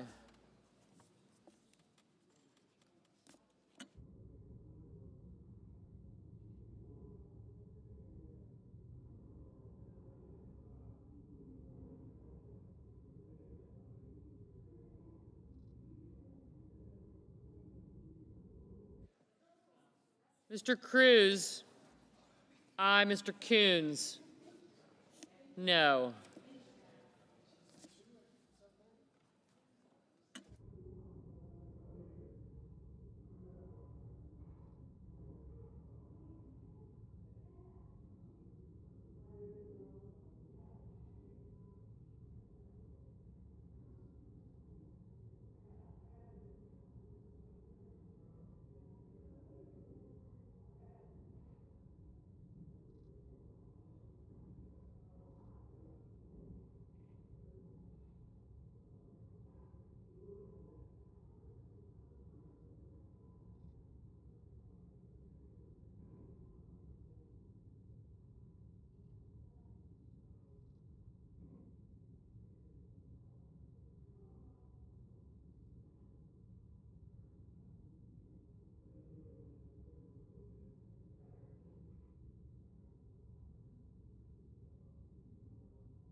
Ms. Cantwell?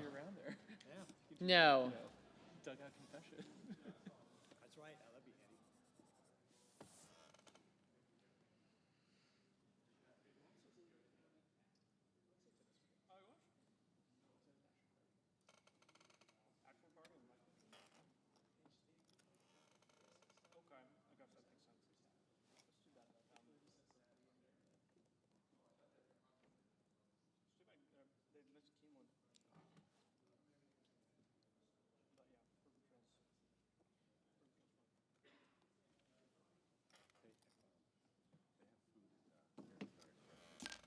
Thank you. I have a fundraising dinner I go to in about 20 minutes.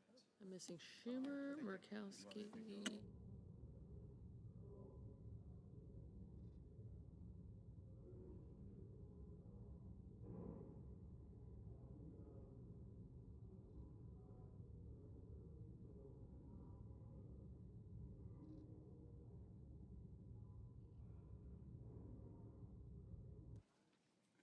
Ms. Murkowski?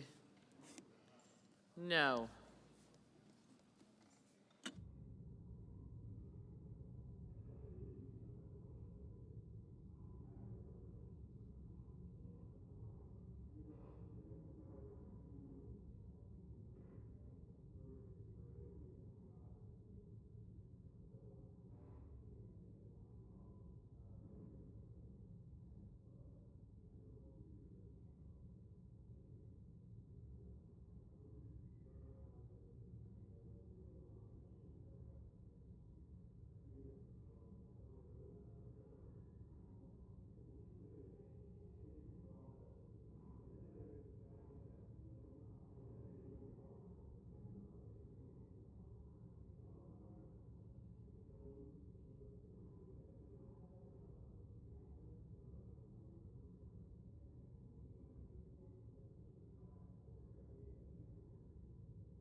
Mr. Schumer, no.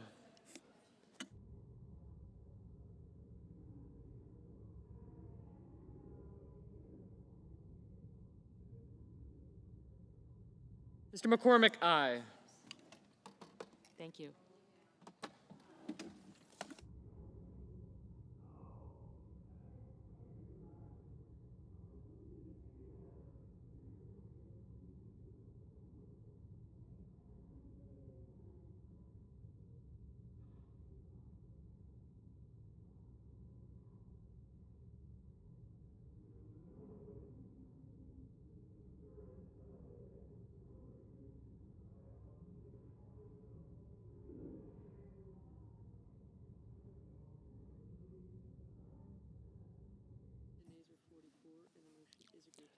On this vote, the yeas are 50 and the nays are 44. The motion is agreed to. The clerk will report the nomination. Federal Reserve System, Stephen Moran of New York, to be a member of the Board of Governors.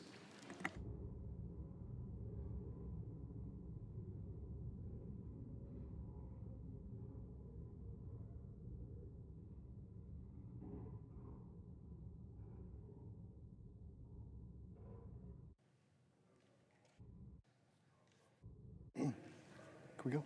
Okay. President. Senator from Kansas.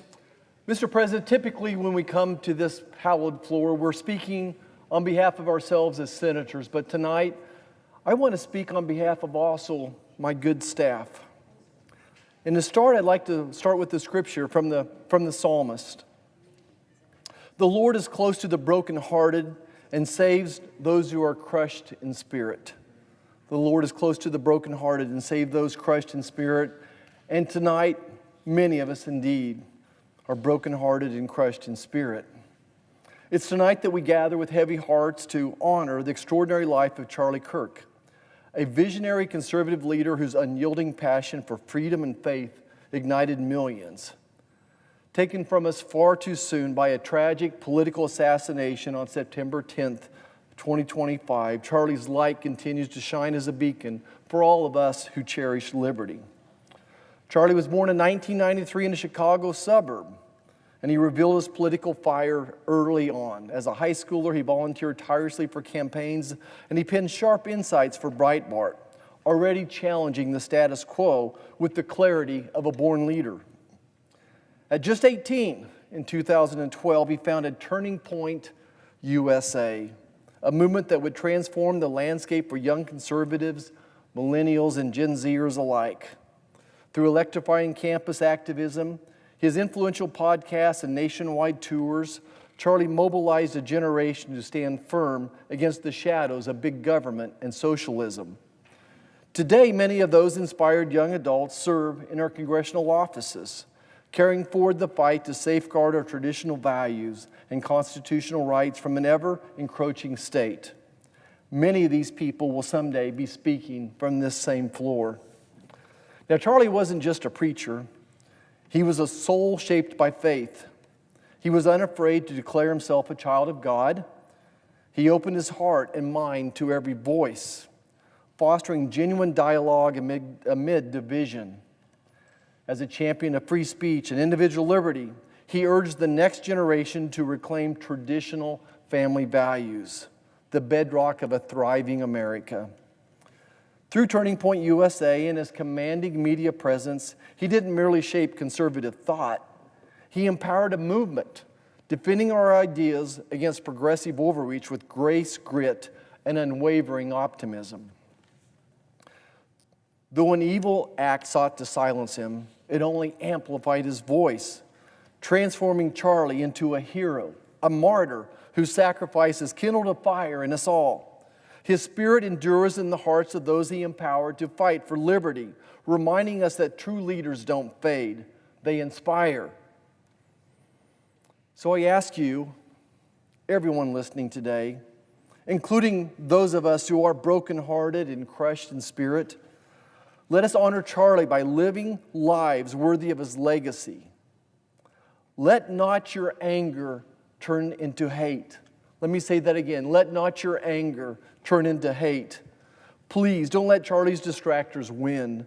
Rather, channel your emotions into fighting with renewed vigor for the heart and soul of this great republic, nurturing the next generation of conservative leaders. Charlie's flame burns brighter through each of us. May Charlie Kirk rest in peace. And may God bless his memory, his family, and our shared mission. Thank you, Mr. President. I yield the floor.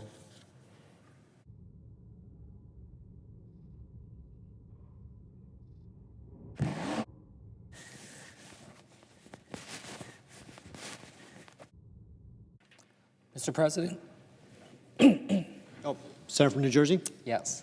Mr. President, I rise today to raise my concerns about a vote we're about to take on the nomination of Stephen Miron for the board of the Federal Reserve. I rise because the scarcest resource that we have in politics right now is trust. And unfortunately, trust is also the most important resource we need to heal our broken nation. I took part in a hearing 2 weeks ago for the nomination of Dr. Miron, and I've had a chance to be a part of a lot of different confirmations here during my time in the Senate so far, and I've heard a lot of different crazy things, but still, one part of this hearing really stood out to me. Now, mind you, this is someone who previously said, quote, "To pretend that one can easily shift between highly political and allegedly non-political roles without letting political biases inform policy is at best naive and at worst sinister."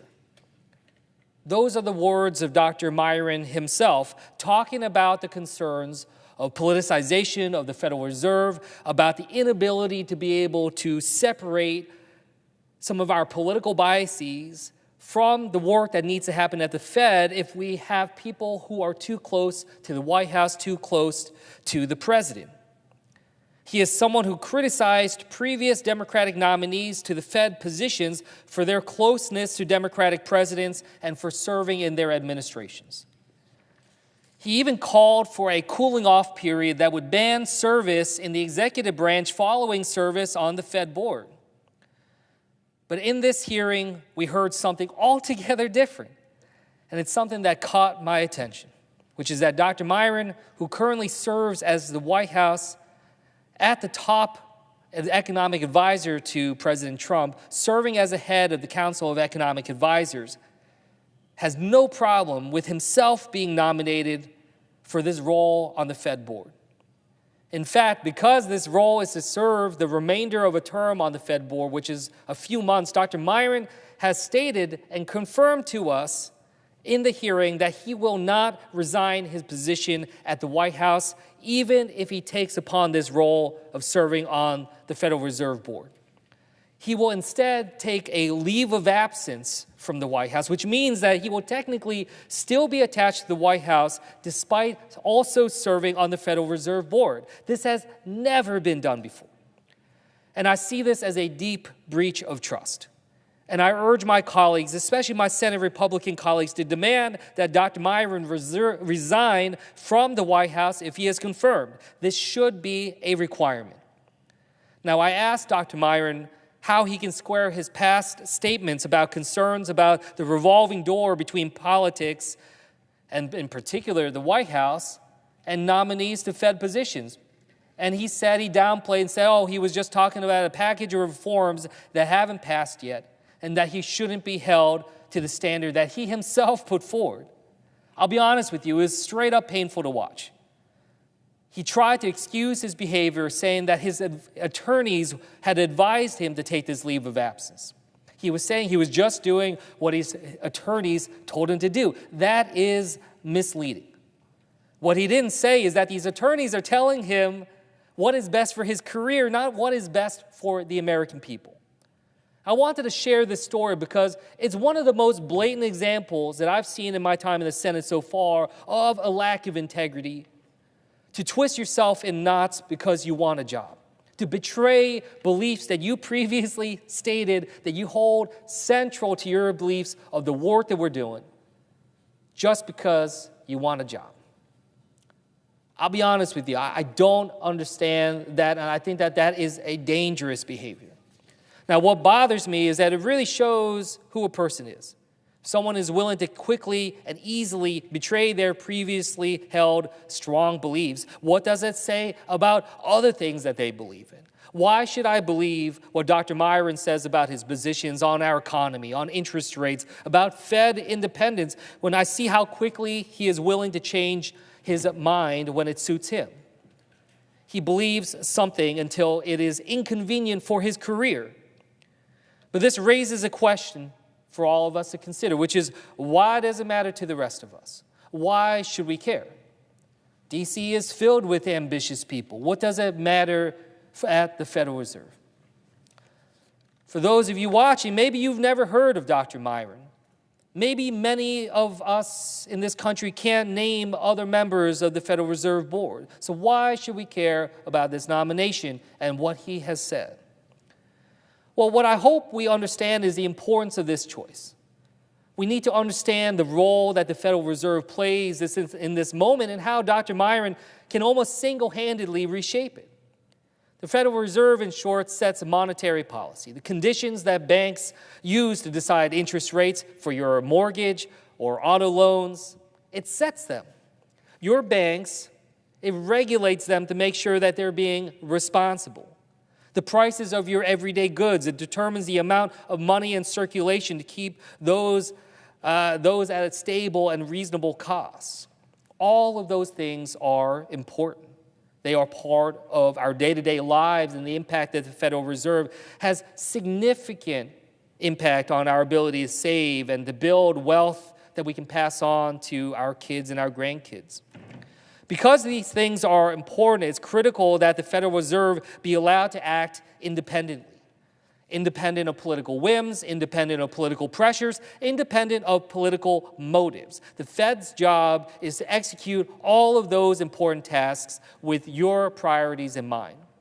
We want people that have such a powerful role affecting our economy to be solely focused on what is best for our economy. That's why political interference must be constrained. I hope all of us can agree that we don't want a president, or any politician for that matter, being able to order interest rates to be lowered ahead of an election so that it could benefit them politically, right? That's something I hope all of us can agree would be wrong. Then how is it that we can be okay with someone still listed as an employee at the White House to sit on the Federal Reserve Board? Oh, and the reason he gives, which is that this is a temporary appointment, that just makes things worse. Dr. Myron is hoping to get President Trump to nominate him for the full term after this temporary term ends. But because he's staying at the White House staff as a leave of absence, he's doing so to hedge his bets, just in case that doesn't work out for him, just in case President Trump decides to nominate someone else for the full term next year.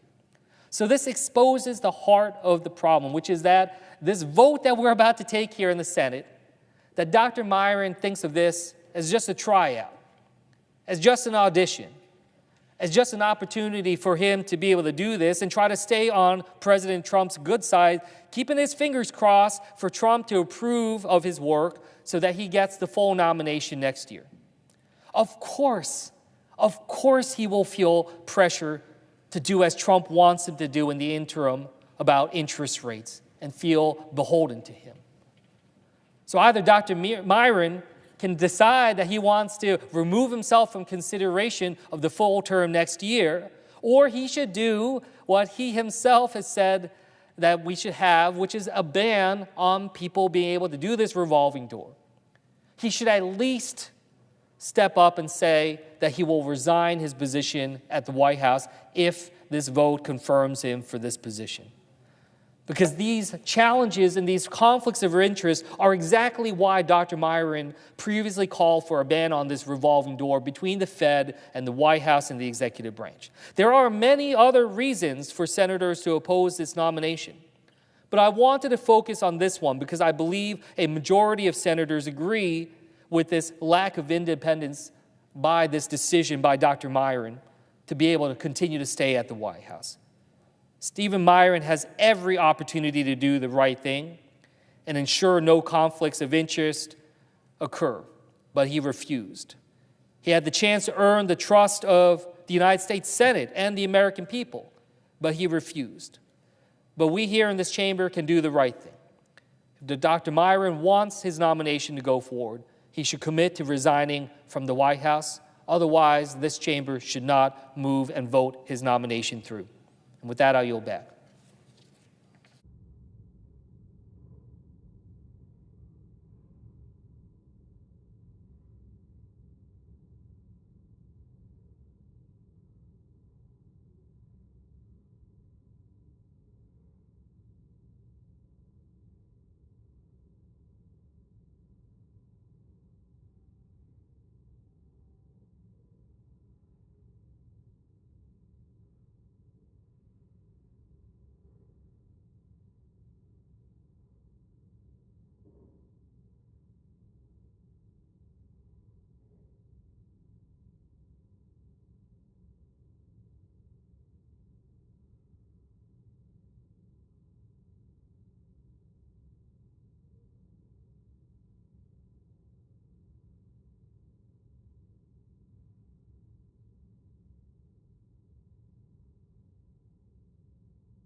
I recognize the senator from Rhode Island.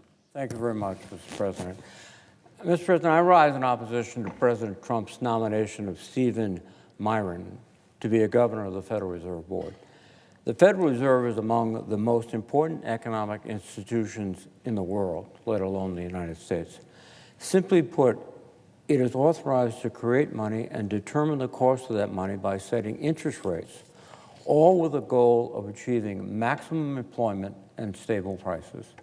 When its 7 board members have a degree of protection from political interference, then the Fed is better able to contribute to sound economic policy for the nation. That's because they have freedom to make tough decisions that may not be favored by the White House or the Congress, but that are necessary to achieve its dual mandate. It is unfortunate that Dr. Myron demonstrated at his nomination hearing that he is a political partisan and that he will be President Trump man at the Fed. As if to emphasize the point, Dr. Myron intends to perform his job while, quote, on leave from his current position as the chair of the Council of Economic Advisors at the White House. In other words, he will be keeping his job as the president's chief economic advisor while being able to vote on interest rates. An architect of President Trump's tariffs, which have stoked inflation and under which American families and businesses are suffering every single day, Dr. Myron will now have one foot in the Fed and the other foot in the White House. And someone with this record, someone who's been a hardcore proponent of President Trump's policies that raise costs on everyday goods, that debase and devalue the dollar, that are based on unconstitutional notions that executive power has no limits, does not deserve a second job that comes with additional levers to damage the economy. So I will be voting no on Dr. Myron based on his track record and qualifications. I will also be voting no because he will be making a mockery of the law by refusing to relinquish his White House job. The Federal Reserve Act says that, quote, the members of the board shall devote their entire time to the business of the board. This means quite simply that Dr. Myron should and cannot have contact with the White House whatsoever while at the Fed. In other words, there must be very strong firewalls separating Myron's Fed duties from his White House duties. Those firewall walls will not work for this president, who demands that his advisors serve his own personal interest, who demands total fealty, and who acts as if he is above the law. Those firewalls will not work for this agency because President Trump is obsessed with browbeating the Fed into submission. He routinely demands that the Fed cuts rates from 4.25% to 1%. He has tried to intimidate Chair Powell, a Republican whom Trump first appointed, calling him a loser, stupid, corrupt, and incompetent, simply because he won't do exactly what President Trump wants. And traditional firewalls will not work for this nominee. As the president's chief economist, Dr. Myron will almost certainly pick up the phone if Trump calls. He will be reading Trump's social media posts. He has every incentive to do Trump's bidding so he can return to the White House job. And even in the unlikely event that Dr. Myron acts independently, then Trump will simply oust him, fire him from the Council of Economic Advisors. Most troubling, Dr. Myron has testified that as he received advice from White House lawyers blessing this arrangement. This kind of self-certification is dubious at best. Dr. Myron has failed to produce it. That's why I joined Ranking Member Warren and several of our Banking Committee colleagues in demanding that Dr. Myron share this analysis. And as is typical with this administration, he did not even respond to our request. Dr. Myron's stonewalling can only be read as a concession that this is a corrupt bargain.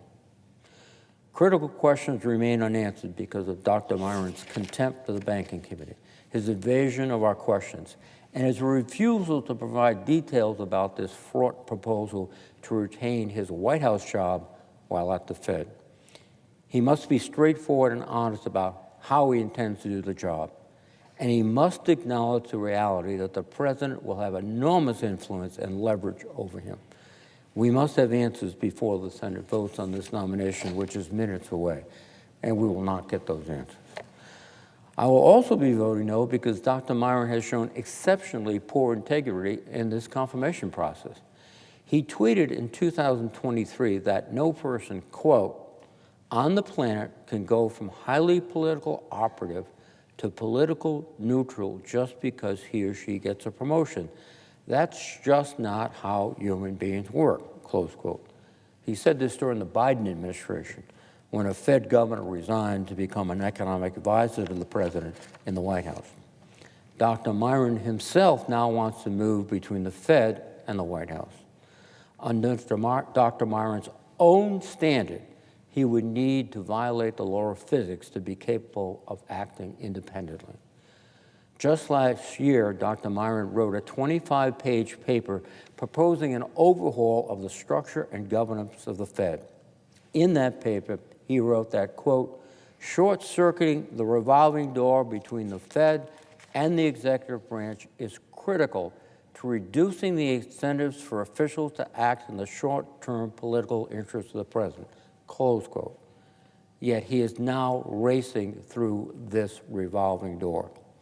He called for specific reforms to shut this revolving doors.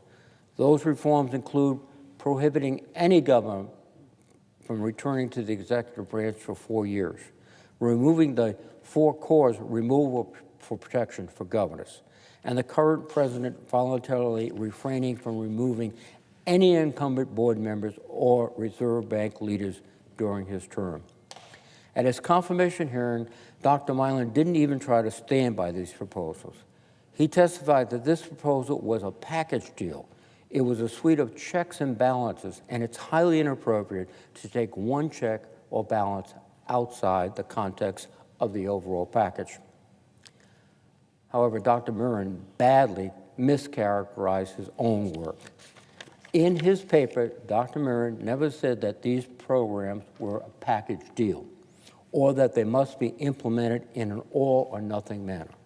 To the contrary, he wrote that this, quote, proposal can be implemented in a piecemeal fashion, one policy at a time, if legislatively easier. Well, he has the chance to implement it one point at a time by simply resigning from the Council of Economic Advisors. This nominee is asking for the American people's trust to set the nation's credit and monetary policy. By misleading the Banking Committee, and this is deliberate, he has demonstrated that he cannot be trusted with this responsibility. Like so many of this administration's nominees, Dr. Myron knew that standing by his previous views would take him out of the running. So he disavowed them to avoid getting crosswise with President Trump, who wants to get his man confirmed to the Fed today, which happens to be the day before the Fed's next meeting to vote on interest rates. Trump's former economics advisor, Larry Kudlow, said the quiet part out loud on a podcast last week. He said, quote, the bottom line is Trump is going to take over the Fed. Dr. Myron's appointment is a critical piece of Trump's hostile takeover, along with the attempted ouster of Governor Cook and the continued attacks on Chair Powell. When the Fed becomes controlled by Trump's yes men, it won't speak with enough authority to achieve its mandate. Inflation will get out of control and higher prices will persist. Rates on credit cards, auto loans, and mortgages will go up. Americans will be asked to pay more to finance our nation's enormous and growing public debt. This outcome is unacceptable, while millions of Americans are struggling to cover increased costs of everyday expenses. I would like to close by quoting former Republican Senator Pat Toomey from Pennsylvania, but also a native of Rhode Island, who ably served as the ranking member of the Banking Committee. In 2021, he spoke against one of President Biden's nominees to the Federal Reserve and said, the American people deserve a serious nominee who will serve without a political agenda. It is exceptionally important to keep politics out of monetary policy. Applying Senator Toomey's principles, Dr. Myron has not demonstrated his ability to serve quote, without a political agenda. He has not demonstrated that he is a serious nominee, and he's not demonstrated that he will serve without a political agenda. Instead, he has demonstrated his loyalty to President Trump and essentially thumbed his nose at the Senate. He has already compromised his independence through his plan to hold on to his White House position. And I urge my colleagues to vote against this nominee, not only for the benefit of the Federal Reserve, but for the integrity of the United States Senate. Thank you, Mr. President. And I yield the floor. I recognize the senator from Louisiana. Is there further debate? If not, the question occurs on the nomination. Ask for the yeas and nays. Is there a sufficient second? There appears to be.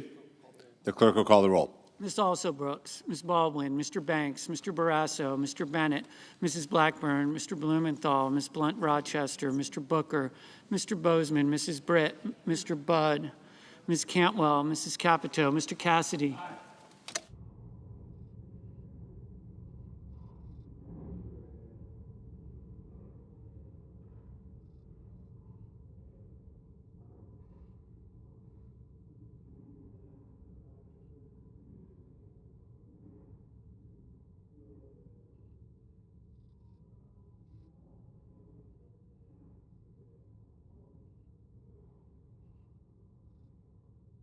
Ms. Collins.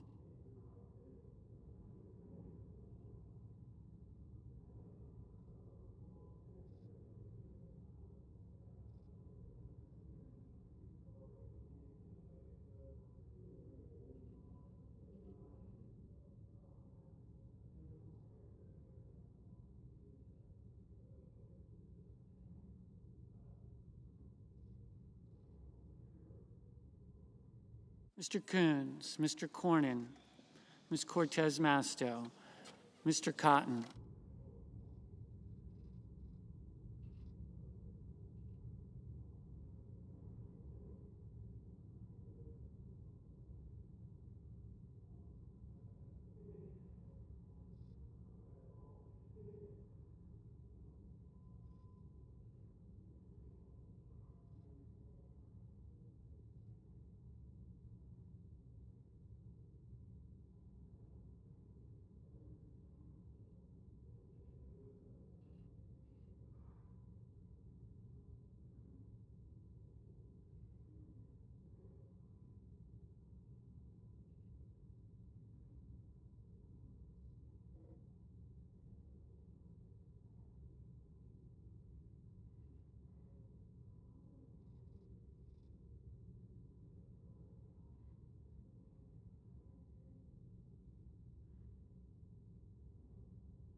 Mr. Crapo, Mr. Cruz, Mr. Curtis,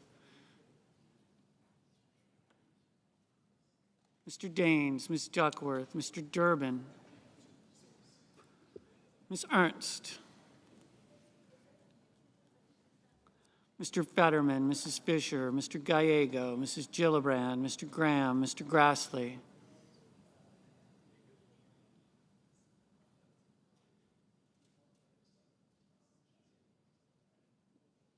Mr. Haggerty, Ms. Hassan, Mr. Hawley, Mr. Heinrich, Mr. Hickenlooper, Ms. Hirono, Mr. Hoven, Mr. Husted, Mrs. Hyde-Smith, Mr. Johnson, Mr. Justice, Mr. Kane, Mr. Kelly,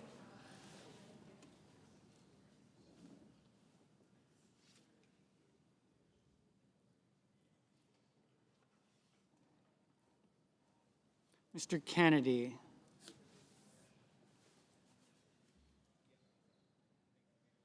Mr. Kim, Mr. King, Ms. Klobuchar, Mr. Langford, Mr. Lee, Mr. Lujan,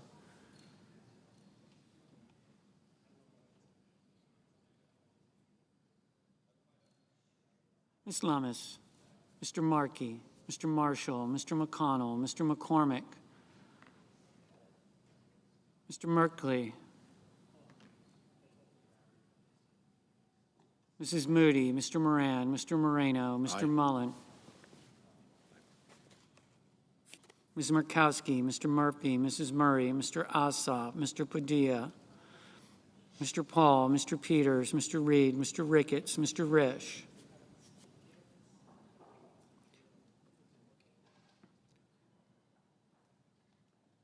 Ms. Rosen,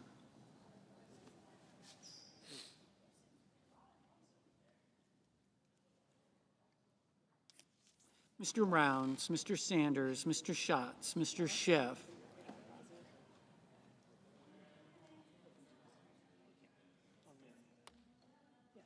Mr. Schmidt, Mr. Schumer, Mr. Scott of Florida, Mr. Scott of South Carolina, Mrs. Shaheen, Mr. Sheehy, Ms. Slotkin, Ms. Smith, Mr. Sullivan, Mr. Thune, Mr. Tillis, Mr. Tuberville, Mr. Van Hollen, Mr. Warner, Mr. Warnock, Ms. Warren, Mr. Welch, Mr. Whitehouse, Mr. Wicker, Mr. Wyden, Mr. Young.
Moreno. Senators voting in the negative: Alsobrooks, Baldwin, Booker, Coons, Gallego, Hirono, Kim, Murray, Peters, Reed, Rosen, Schatz, Schumer, Warren.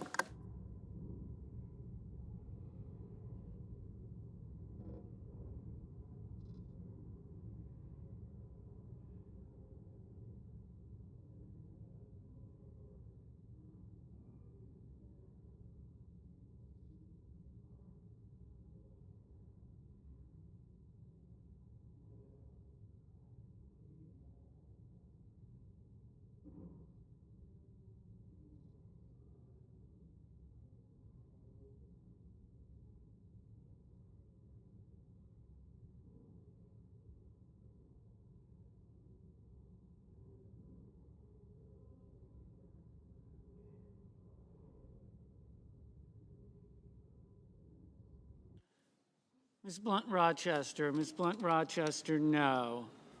Mrs. Capito, Mrs. Capito, aye.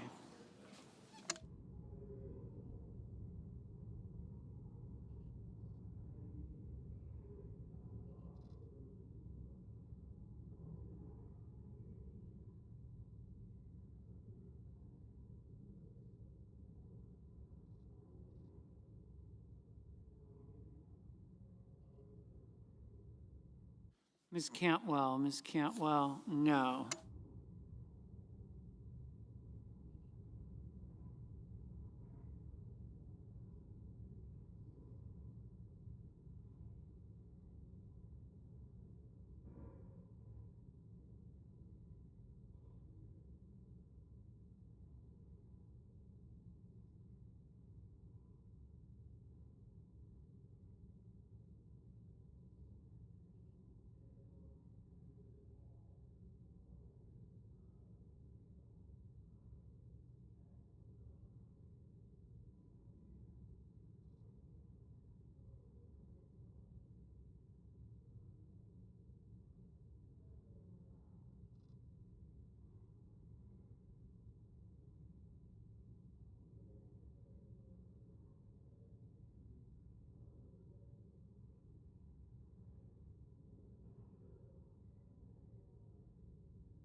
Mr. Banks, aye.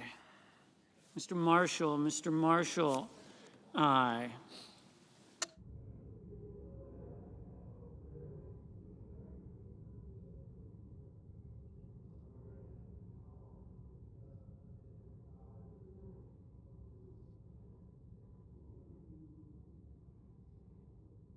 Mr. Wicker, aye.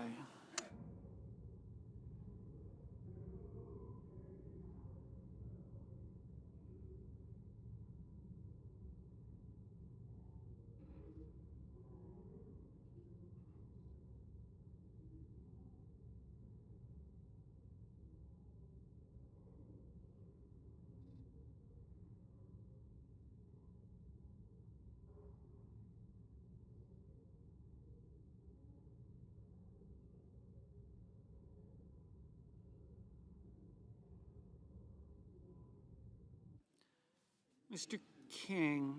King, no. Mr. Durbin, no. Mr. Rounds, aye.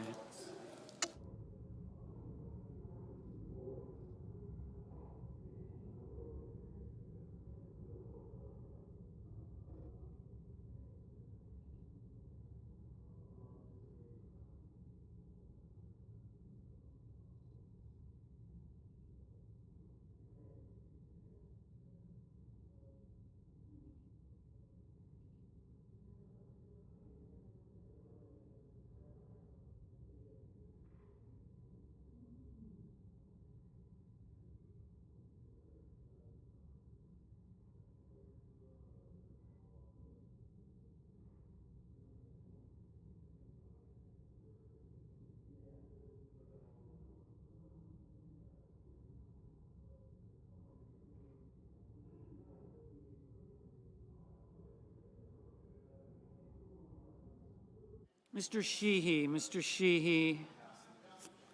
aye. Mr. Padilla, no. Mr. Fetterman, no. Ms. Collins, aye. Mr. Lujan, no. Mr. Mullen, aye.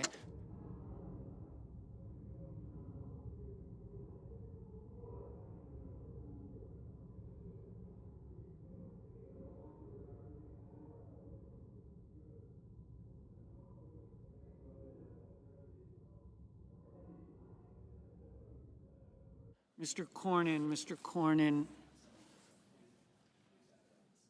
aye.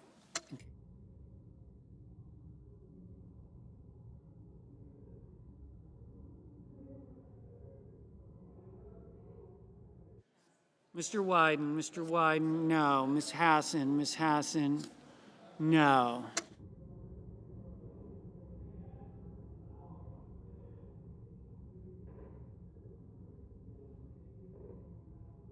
Mr. Tillis, aye.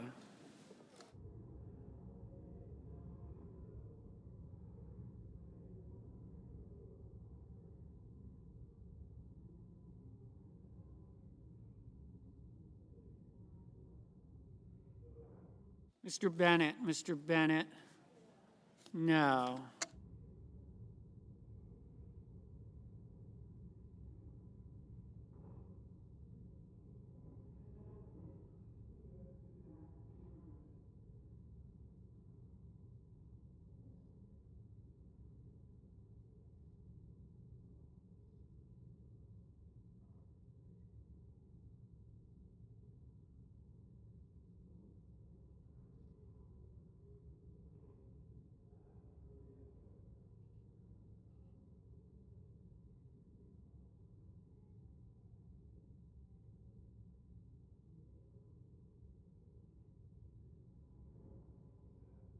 Mr. Blumenthal,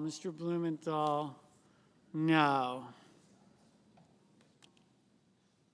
Mr. Barrasso, aye. Mr. Thune, aye.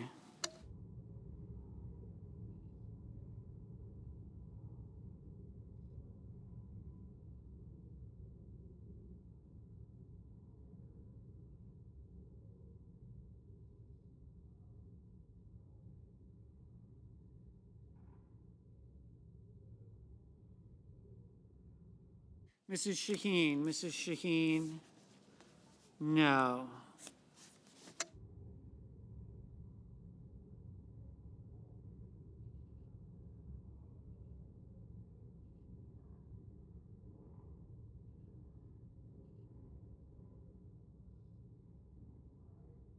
Mr. Grassley, aye.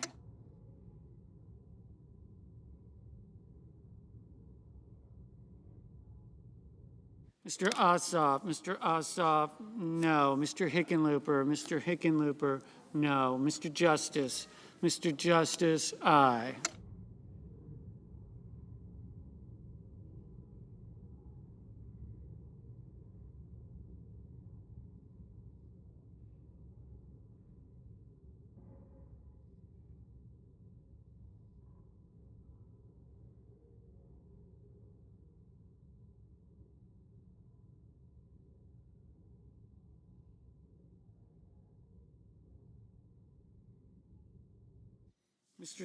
Mr. Scott of Florida, aye.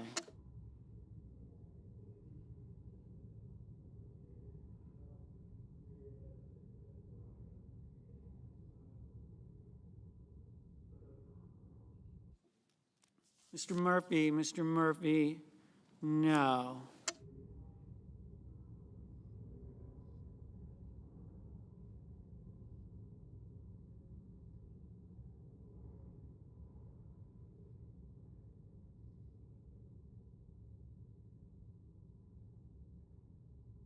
Mr. Kramer, aye. Mr. Budd, aye.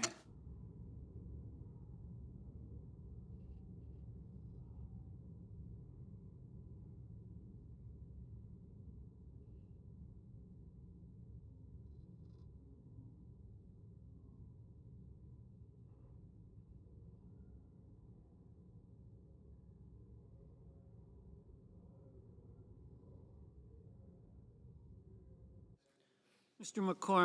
McCormick, aye.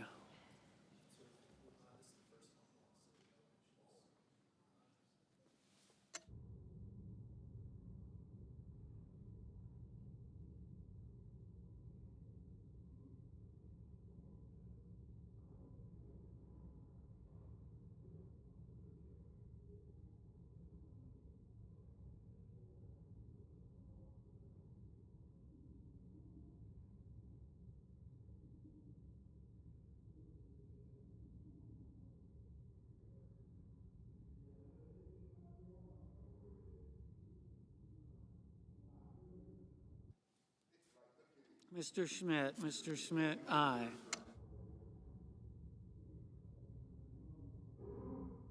Mr. Graham, aye.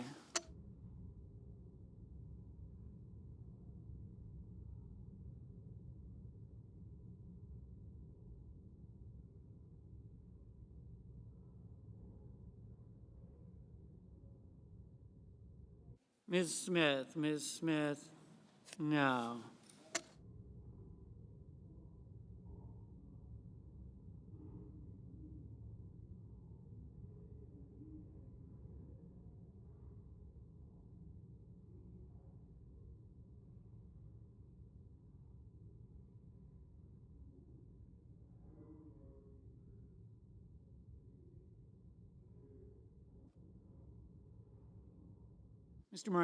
Mr. Moran, aye. Ms. Markowski, no.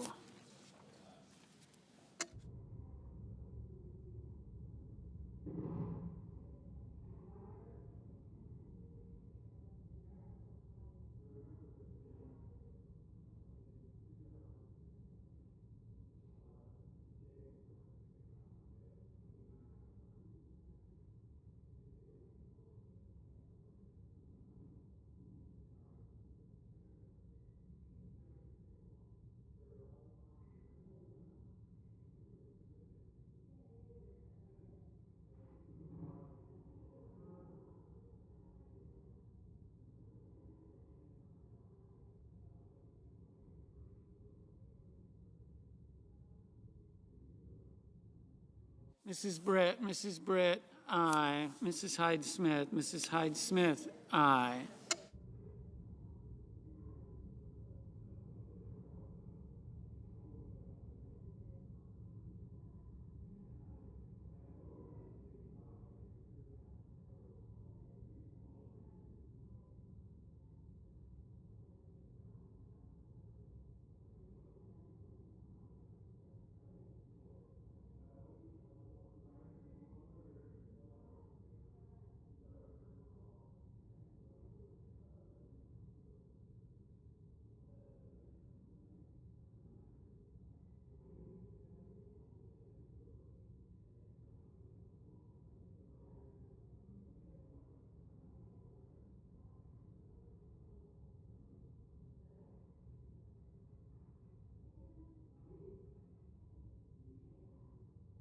Mr. Risch,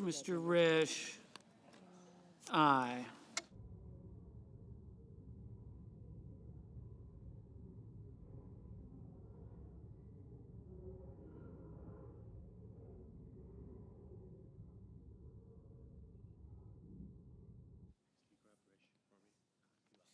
Mr. Husted, aye.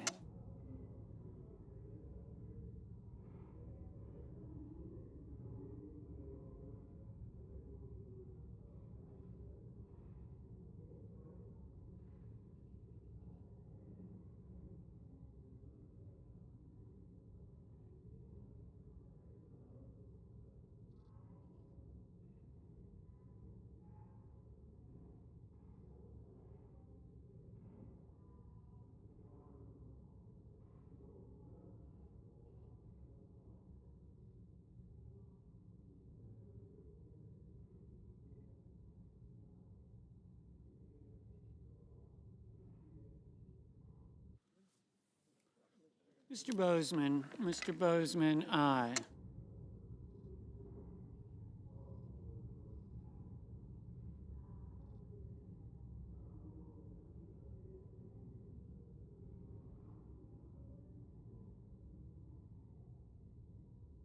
Mr. Van Hollen. Mr. Van Hollen, no.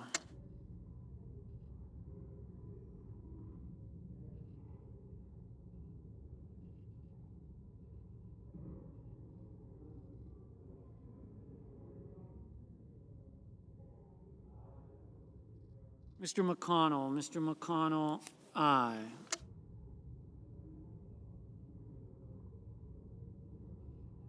Mr. Markey. Mr. Markey, no.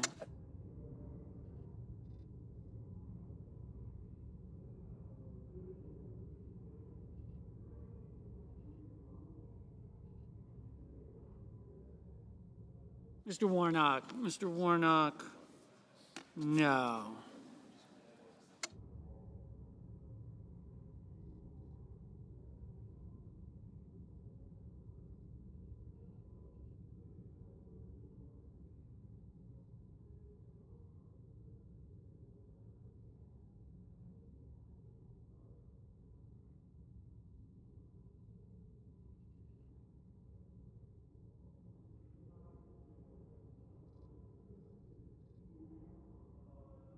Mr. Warner. Mr. Warner, no.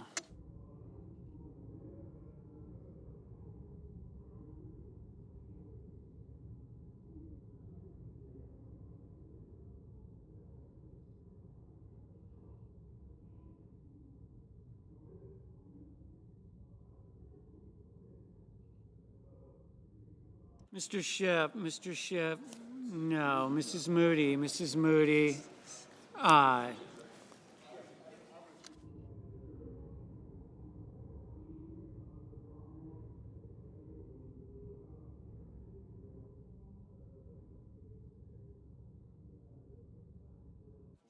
Mr. Johnson. Mr. Johnson, aye.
Ms. Duckworth. Ms. Duckworth, no.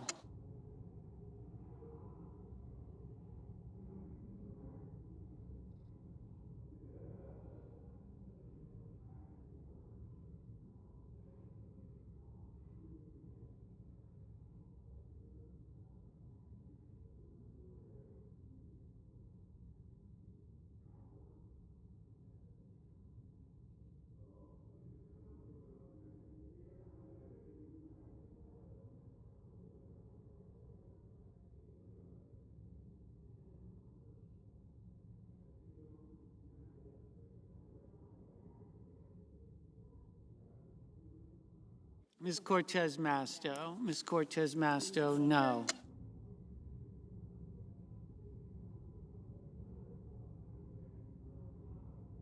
Mr. Cotton. Mr. Cotton, aye.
Ms. Slotkin,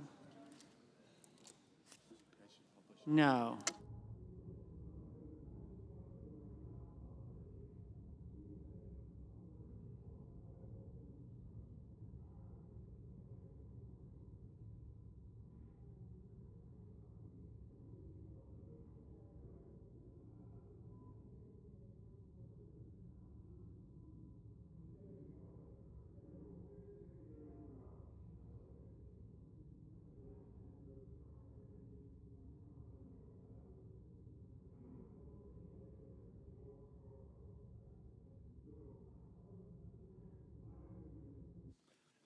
Mr.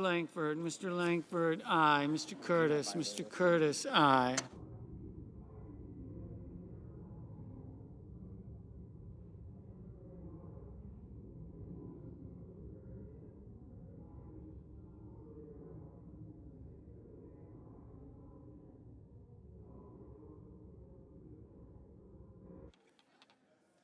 Mr. Hoven, aye.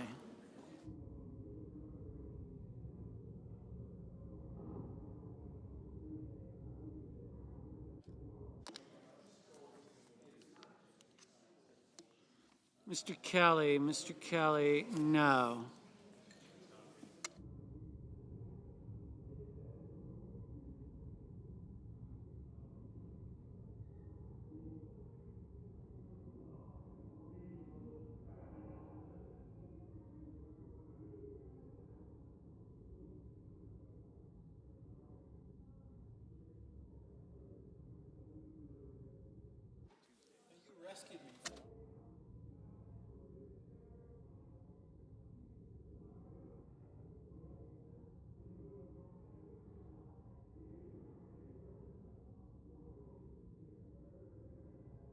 Mr. Welch, no.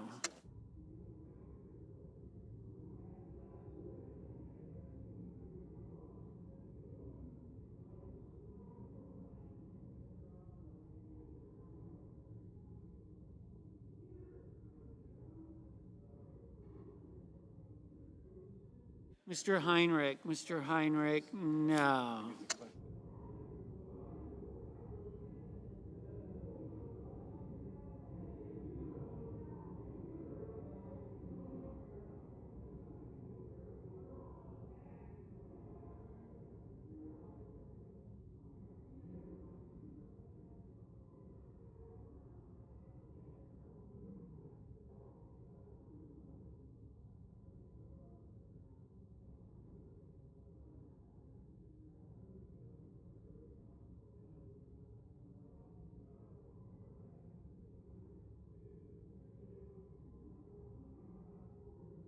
Mr.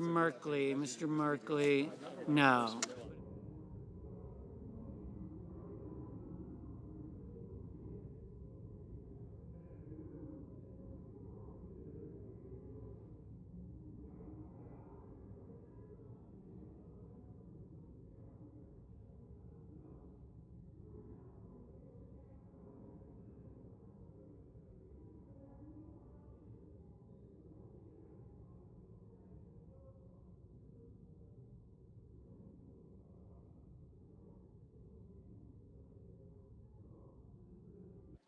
Mr. Whitehouse, no.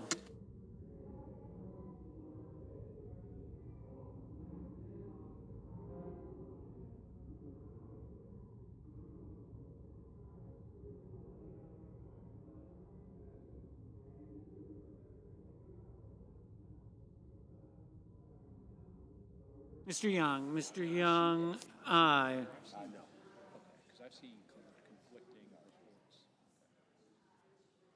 But she opposed some. Yeah, that's the word.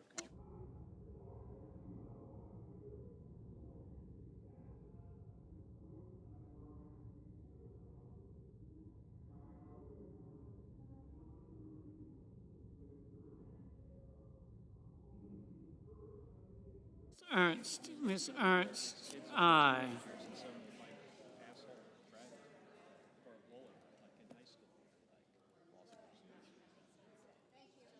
Mrs. Gillibrand, no.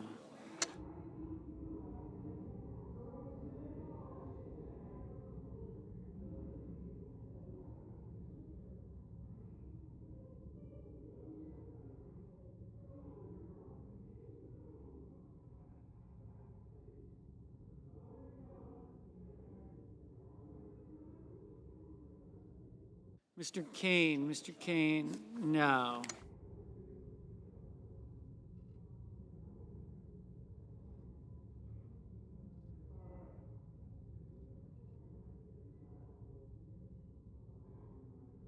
Ms. Klobuchar, no.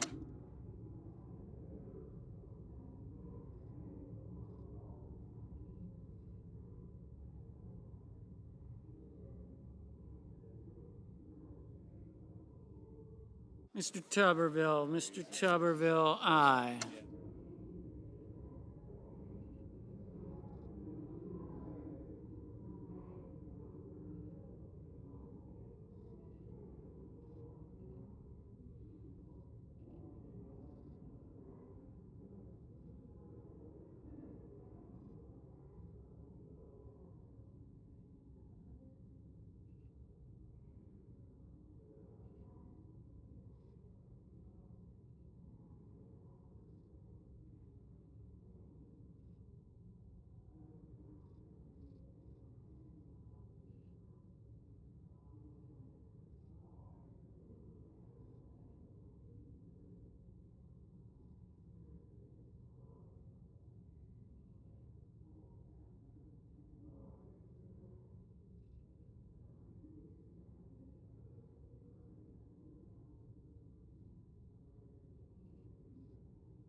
Mr. Haggerty, aye.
Mr. Sullivan, aye. Mr. Ricketts, aye.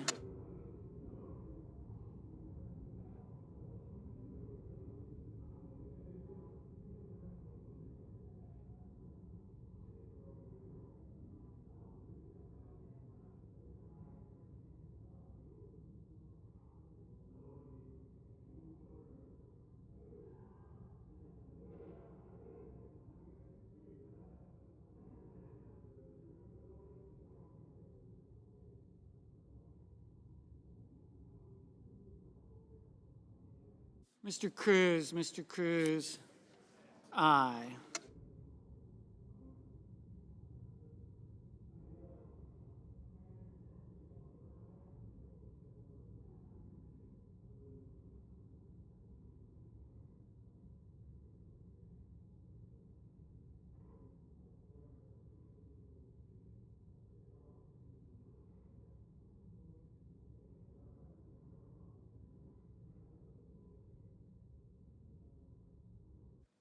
Mrs.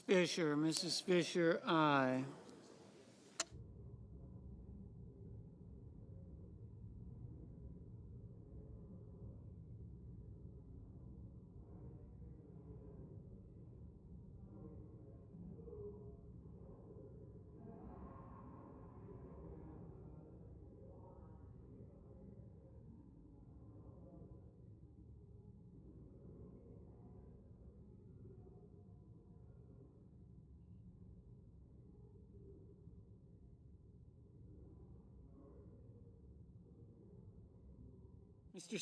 Mr. Scott of South Carolina, aye.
What was the number?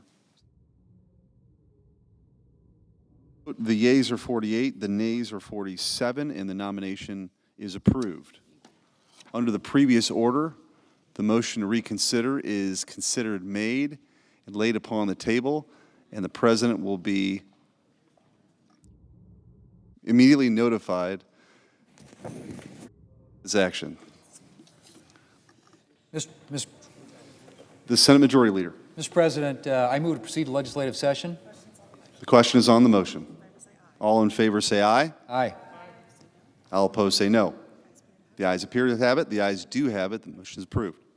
Mr. President, I move to proceed to executive session to consider the in-block nominations listed in SRS 377. Questions on the motion? All in favor say aye. Aye. All those opposed? Nay. The ayes appear to have it. The ayes do have it. The motion is approved. The clerk will report the nominations on block. Environmental Protection Agency, Jessica Kramer of Wisconsin to be an Assistant Administrator. Department of Energy, Dario Gill of New York to be Undersecretary for Science. Department of Energy, Brandon Williams of New York to be Undersecretary for Nuclear Security.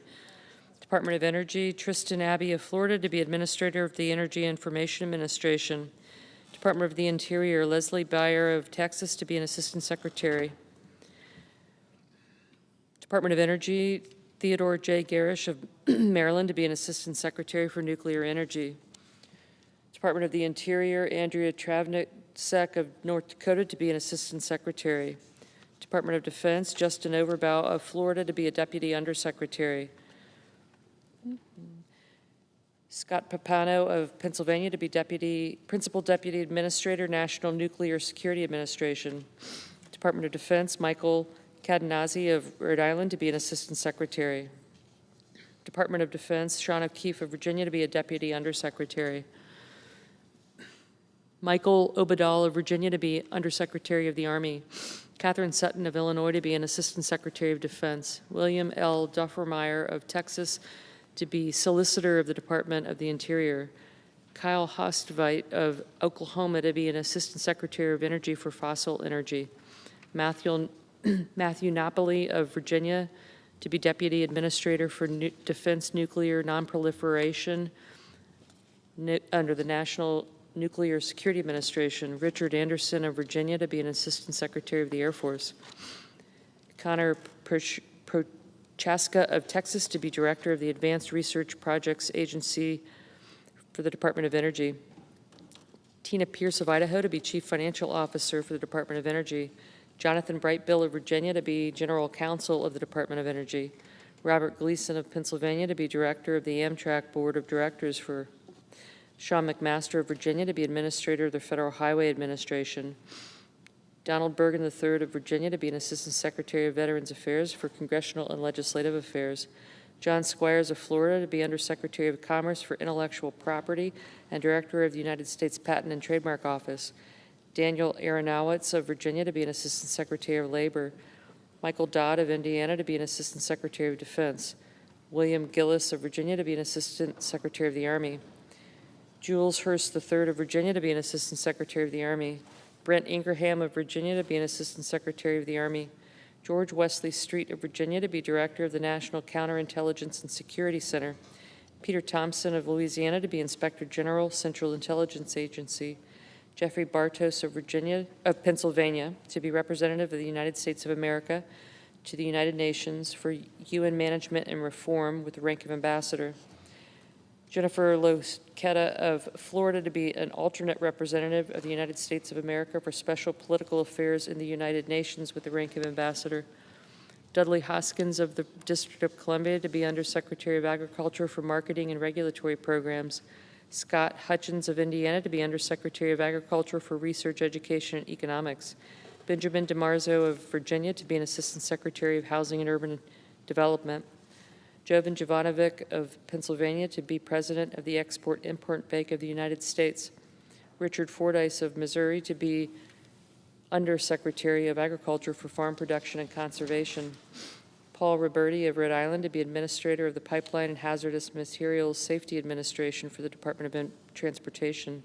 Jonathan Morrison of California to be Administrator of the National Highway Traffic Safety Administration, Jason Evans of Texas to be an Undersecretary of State for Management, Edward Aloysius O'Connell of the District of Columbia to be an Associate Judge of the Superior Court of the District of Columbia, Catherine Scarlett of Ohio to be a member of the Council on Environmental Quality, Brian Switzer of Virginia to be a Deputy United States Trade Representative for Asia Textiles, Investment Services, and Intellectual Property with the rank of Ambassador, Callista Gingrich of Florida to be Ambassador of the United States of America to the Principality of Liechtenstein, Kimberly Guilfoyle of Florida to be Ambassador of the United States of America to Greece, Christine Toretti of Pennsylvania to be Ambassador of the United States of America to the Kingdom of Sweden, Peter Lamelas of Florida to be Ambassador of the United States of America to the Argentine Republic.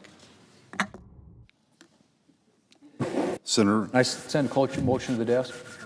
The clerk will report.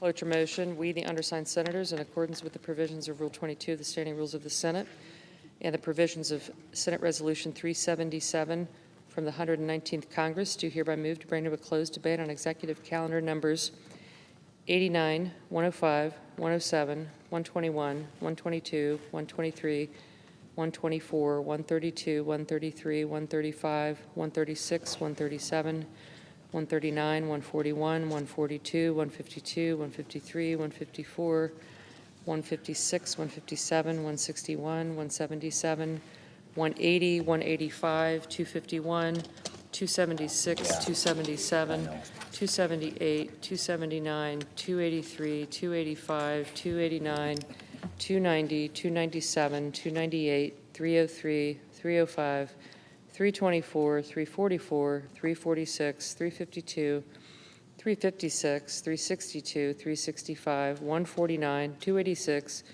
302, 350, en bloc, signed by 17 senators as follows. Mr. President, I ask unanimous consent the reading of the names be waived. Without objection. Mr. President, I understand that there are two bills at the desk, and Mr.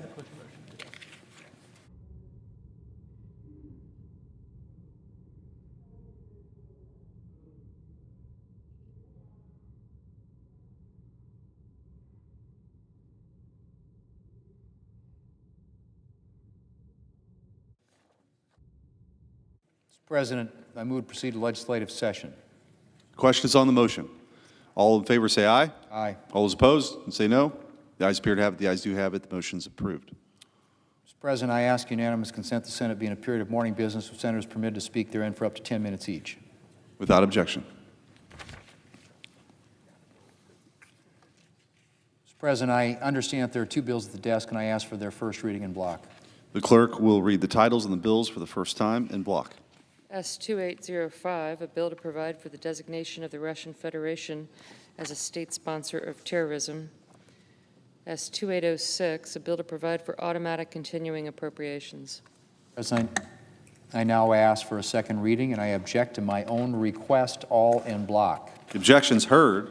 The bills will be read for a second time on the next legislative day. Mr. President, I ask unanimous consent that the Senate now proceed to the in-block consideration of the following resolutions which are at the desk. S-Res 387, S-Res 388. Without objection. The Senate will proceed to the resolution in block. Mr. President, I ask unanimous consent that the resolutions be agreed to, the preambles be agreed to, and that the motion to reconsider be considered and made laid upon the table, all in block. Without objection. Mr. President, I ask unanimous consent that the appointment at the desk appear separately in the record as if made by the chair. Without objection.